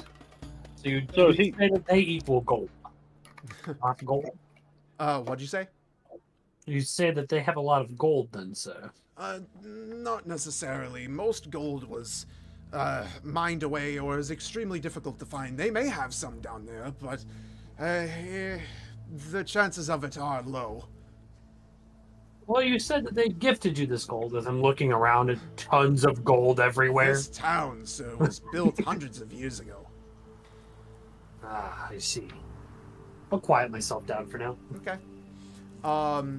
You all begin to walk into the temple as he leads you through the massive doors into a chamber. In this chamber, at the very back of the room, is a massive throne. And So the king lives in the temple. yes. Dark Soul. Oh, okay. So, is a massive throne room, and in this throne room, on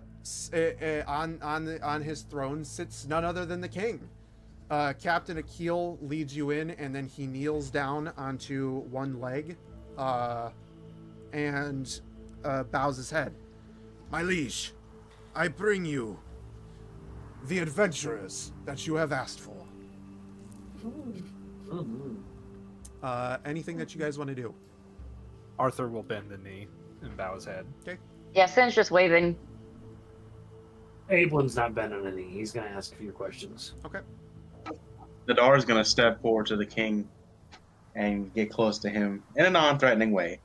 The guards just next ask- to his throne cross their blades to make sure that you do not get any too close. And Nadar makes a comment. Ah, beautiful as always. Like any guardsman.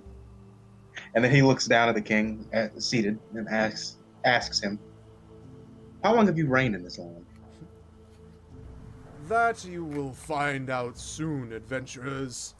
But for now, allow me to welcome you to my kingdom. Welcome to Solaris. Skip the pleasantries. We all know why we're asked. I put air quotes around that here. You are perceptive ones, that is for sure. As for why you are here, well, let's just say I have a problem. What would that be? Well, it would appear as though there is a strange power plaguing this land. One that seems to fuel the portals that you supposedly fell through. With you being from another world, we've had adventurers like you before. You always tend to have strange abilities and powers, things that no mortal would be able to accomplish. And How because many of of them that, died? I would like to recruit you. Recruit us. Ablin, when I was going to turn, how many of those adventurers have died on the same quest? None. The adventurers that have come here before you, some of them died immediately from the impact. Some of them simply faded into nothingness. And others, they went their own way. I have tried to recruit some, but some have refused. So we don't have to help you. You don't have to, but I can tell you right now, I would make it worth your while. And by how? He's gonna By find what a means? pillar or something, and he's gonna cross his arms. He's gonna smirk and he's gonna listen. Good. It seems as though I have your attentions with that. Guards! He snaps his fingers. Leave the room. Akil, stay here by my side if you would, please. Captain Akil stands and he heads over to the throne and then kneels back down on one knee. The rest of the guards leave the room. Adventurers, allow me to show you what I can do to make it worth your while. As he says this,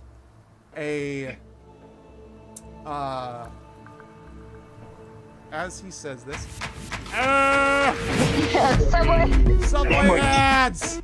No! Metro presents a Oh, tale of two wireless oh customers. wow. He presents us Metro T-Mobile. Like, Metro by Fucking T-Mobile. YouTube, man. His son Subway comes in, and then he introduces his daughter T-Mobile. Okay. Yeah. As he says this, a brilliant glow begins to fill the room, as if the sun itself is descending upon you. What the fuck? It glows brighter and brighter until the room, until you're pretty much blinded by this light. The light radiates heat, like I said, as if the sun itself had descended upon you. And as the light fades, before you stands what I can only describe to you as a god. This god is bathed in radiant fire. His hair has turned to waving red flame, and his eyes glow with light.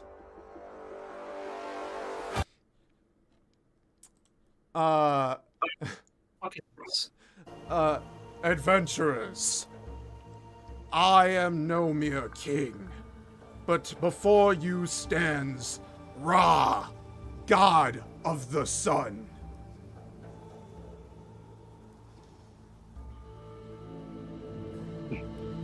Nox claps softly. Arthur is just standing there, eyes wide in horror. Abelin will kind of nod and say, "Why? That's a grand entrance." Now I have further questions. Why can't you take care of the problem yourself? Nadar will step forward and take his hand. Zen steps back and ducks her head and steps behind Nox. You step back. As you step forward, Nigel, the heat gets so intense that you cannot approach him. You begin to burn. Oh, yeah. Man didn't answer my question. Your question was again? If you have this much power, why are you recruiting our help? Adventurers, the power that I have, believe it or not, is in no comparison to the power that threatens this land. I may be a god, but I am one of the old gods. Others that are around here, especially this new threat, is one of the new gods. My power stems upon belief, whereas this other power, it appears to either be devilish or demonic in origin, or perhaps not even from this land. And I can tell you now that this power far succeeds my own. So let me get this straight. Somebody else sees this shit. If I'm understanding correctly, when I asked you about how long your reign was, the reason you kind of dodged the question is because you've, I'm assuming, been around since the beginning, if not close to it. I was born hundreds of eons ago, before the Great Calamity, before the world fell and was born anew. I am the... What was the Great Calamity? Oh, all right. Right into it. So, Hey, as you say this, Ross stops his mid-sentence. Like, he snaps his head to you. I forget. You are not from this realm. Very well. Allow me to regale you with a small and very fast tale. The Great Calamity happened hundreds of years ago. It was when the world itself fell to ruin. One could say it is when the world itself ended and was born anew. During the Great Calamity, the earth cracked open, split apart, and from these cracks produced numerous creatures. An uncountable amount. These creatures were everything from demons, devils, beasts, monstrosities, things that this world had never seen, stuff only envisioned in fairy tale. And now, after the world fell, the survivors tried to rebuild. This is where we are now. This is Grundheim. So you still have not answered my question as to why you yourself don't go instead of hiring adventurers from other worlds. I did tell you. I told you. Can I ask? One sec. I did tell you. My power is far superseded by the power that threatens this land. I cannot do it myself. Your power does, however, appear to have the potential to go greater than even mine. Interesting. That'll be all I say to him. So you mean to tell me, this entire time, through this rebuilding from the Great Calamity, you've been functioning in the role of a king in this nation? Indeed. In this human form, I can assume. Running things from behind the scenes, almost like a silent king. Indeed. There are those that would seek to harm me, so I keep my identity a secret. But the people here are treated well. They are all fed, bellies full, beds to sleep in, houses and roofs over their heads. And as long as they pay tribute to the god Ra, then I am no one. then I am not one to refuse their prayers. What if they don't pray to you? Simple. I destroy this world. So what makes you different from the tyrannical force that you're trying to send us against? The difference is that I do seek to keep some kind of order. This simply seeks to destroy the entire world regardless. Would you prefer... Is it order in your eyes alone, or order by societal standards? Interesting question. One that I do not think that I could answer. But I can tell you right now, there are numerous gods. I am not the only one.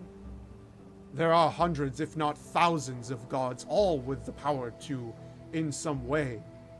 Well, I wouldn't say power on their own. They have the ability to take the power that they need to destroy this world. If that's the case, and you know of their existence, then why haven't you tried reaching out to them? Because, as I said, the power that this entity wields, if you will, it is far greater than our own.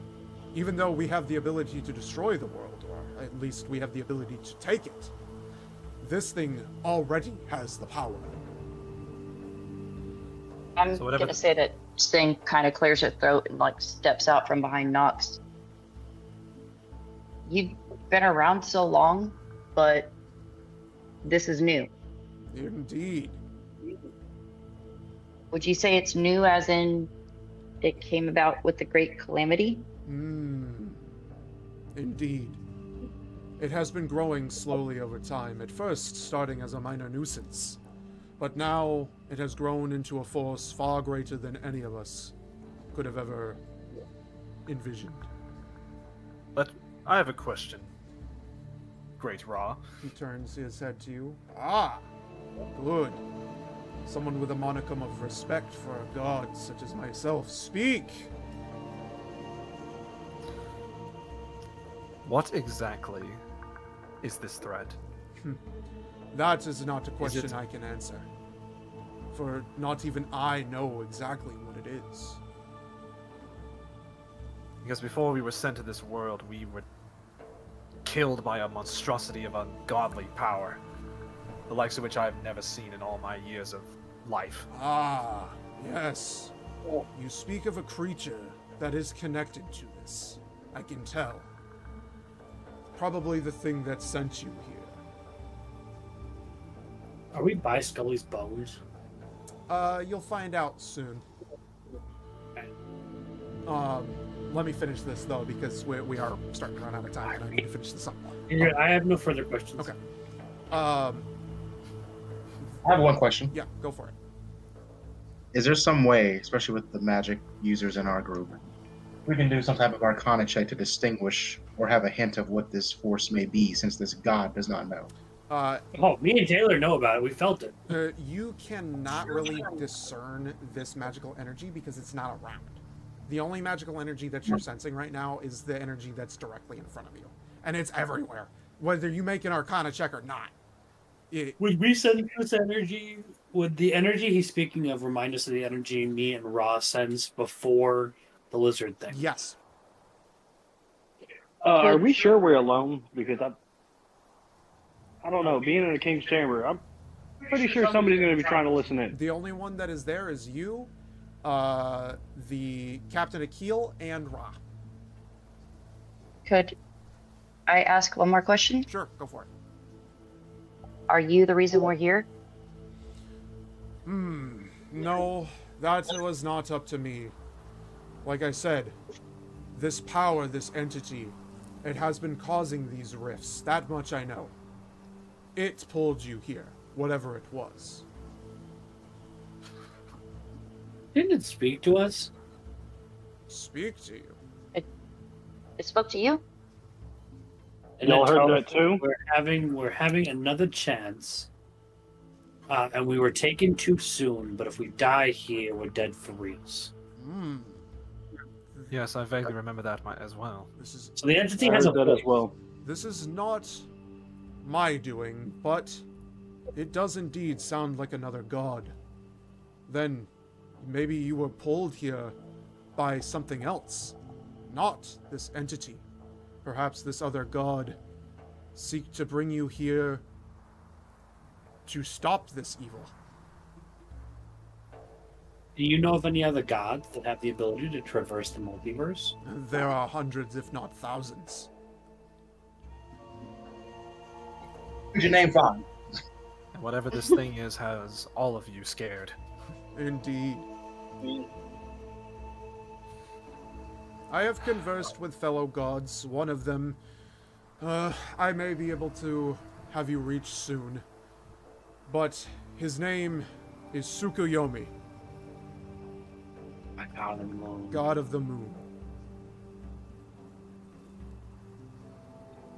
God of the moon. However, if you choose to accept this, like I said, I can help you, grant you wishes. My eyes, my face kind of lights up at that. You can do anything. Grant us anything. I am a god, am I not? Can you give me my memory back? Perhaps. I accept his quest. Very well. I accept. Good. I accept. 3 down. Knox isn't going to say anything. He's just going to look. I've already agreed to go with the group when we were at the tavern. All right. Go ahead and give me an intelligence saving throw. Who? Me? Knox. Oh, Ooh. 19. You beat it. He tried to read your mind just now to see what your answer was. Not being able to get through. You're too thick-headed. That makes sense. And last one. Say game or not? I'll go. Very well. I am under the assumption that all of you have chosen to go. With that being... Wait. Ooh. Tully didn't make Tully. it. So... Oh! Listen, guys. I appreciate it, but Ra stops him there.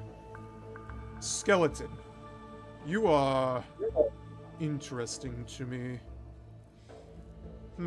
It seems as though you've lost your body. Very well. As a show of good faith to you, he snaps his fingers, and a radiant light appears, and before you, Scully's head snaps off the string and kind of hits the ground. Ow, ow, ow, ow! And it swirls together, and his body reforms in front of you. Like just the skeleton itself or the full body? The full body, and his head snapped on top. So he's back to the skeleton, or is he like an actual human? He's the full skeleton. I turned to Ra. Can you make him human? I could, but this would be hard. I would have to ask Anubis to do this. You hear that, Scully? You might I'll not make have a to deal do with that you. anymore. Human again. That'd be interesting. It's been a long time since I felt that. If What were you gonna say there, Knox? Rain, I'll make a deal with you. We talked. a deal with The god, Rain. It's Ra. Raw. Oh, it's Ra. I'm sorry, I have No, Rain. you- Ra, I'll make a deal with you. A deal. Since I was the only one not to answer, I'll give you my answer if you talk to Anubis today. Oof. I can do this, but Anubis will meet you on your journey. I must have you go now. Time is of the essence. This world is crumbling as we speak. Now just remember, you're a god. You break your promise. you and I are gonna have words, but I'll accept this adventure. He puts a magical aura around you and lifts you into the air and brings you towards him. He reaches his hand out and goes to shake it. You don't feel the burn from the heat. The magical aura is protecting you. A god's... I shake it. He shakes back. You feel the pressure from his hand, and it is immense. It is like you just touched a star. Very well. A god's promise is his vow, his oath even. He sends you back. Now, adventurers, all of you are unique in your own ways. I have seen in you powers unimaginable. Go to the port. Start your journey to defeat this evil at the Kanoe Archipelago. It lies to the west. Far beyond the oceans, a group of islands you will find. The Kanoe people are a jovial people and are steadfast allies. They will help you find the next place that you need to go on your journey. That's fine and all, but we don't have funds to do all this. Funds are not needed. Akil raises. Yes, my lord. Provide them with a ship, rations, everything that they need. Do you happen to have any form of currency on you, adventurers? Yes. What currency do you have? We have gold, silver, and copper from our world. Ah, you use the old currency. Very well. Oh, Electrum. Very well. By all means, I shall properly give you the currency that you need. He snaps his fingers, and the currency in your pocket, in your pouches, melts and then begins to glitter with light. And then it cools down, and you now hear a different kind of jingling in your bag. I open my bag. I open my bag. When you open your bag, you see Flicker for the first time. Flicker is none other than Bottle Taps. From soda cans. Interesting. They're Pop Tops, if you will. You've got to be kidding me. These were the most available after the calamity. They will serve you well. All of your currency has been properly transferred to the right amount. You have exactly what you need, and I will explain this afterwards during debrief as to what you have. Okay. Now, to the port with you. Akil, escort them, grant them their ship, and send them on their way. Is the captain coming with us? Like, through the whole thing? He's... Is Scully coming with us? Of course Scully's coming with you. I think Scully's added to the party. Wait, are we getting like a map or anything? You'll probably receive one once you get there, but head to the port. You're gonna get heading to the port. Are we ending here? I'm going to end you as you set off sail at the port. Okay. So sorry, that's why there was a lot to. I was like, there's a lot to do, so I was like, we got to get you there. All right, adventurers. I bid thee farewell. Good luck on your voyage and your journey. I pray that you can save these lands. So you head to the port, and once you reach the port, there's a massive amount of ships there. You see big warships, cruise, little like regular ships for passengers. You see dinghies and all the likes. These are wooden boats. They're not modern in any way, shape, or form. These are wooden boats of which the likes you would see on the Sword Coast. And once you reach there, there is a bunch of guards surrounding the boat, almost seemingly ready for your arrival. They open up a pathway, and Captain Akil steps forward to you.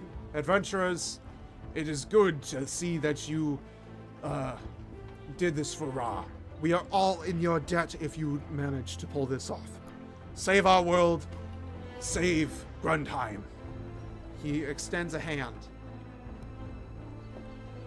preparing to send you on your way. I'll go. I say to him, we'll certainly try, sir. Has anyone shaken this man's hand? I am. Sin is. Well, Sin did and somebody else did. Okay. Everybody who shook his hand, he shakes back. he gives a hearty, he gives like a hearty, almost like a bro hug to you guys, to everyone. And how big is this guy? I'm not gonna get crushed. He, believe it or not, he's about as big as Knox. Oh, great. Holy shit. I give him a soldier's nod. Great.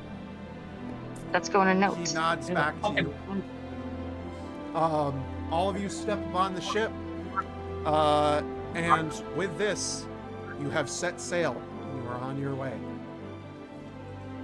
Okay, my only question is, you said they were all dinghies, so they're not. Are we getting a big ship or are we getting a dinghy? You just got a big ship. You got a warship. Oh.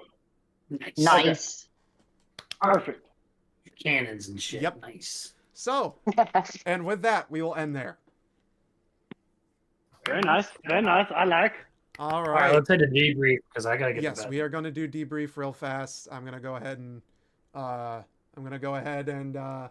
end the stream. Where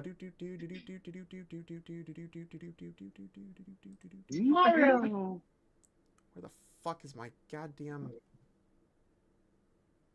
There it is. Ooh, you said the bad word. Oh wait, did we manage to get through that whole thing without like one cuss word? No, we didn't. No. I woke up and said shit. Somebody else said what the fuck. I said a lot of curse words. No, I know Cesar did. Yeah. Thank you everybody so much for coming out and watching. I appreciate it. I know this was a long one.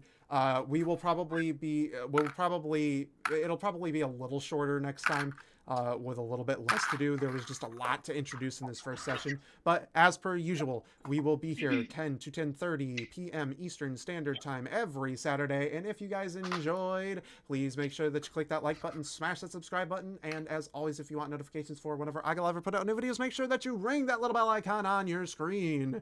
Once again, thank you all so much for coming out, and we will see you all in the next video. Deuces.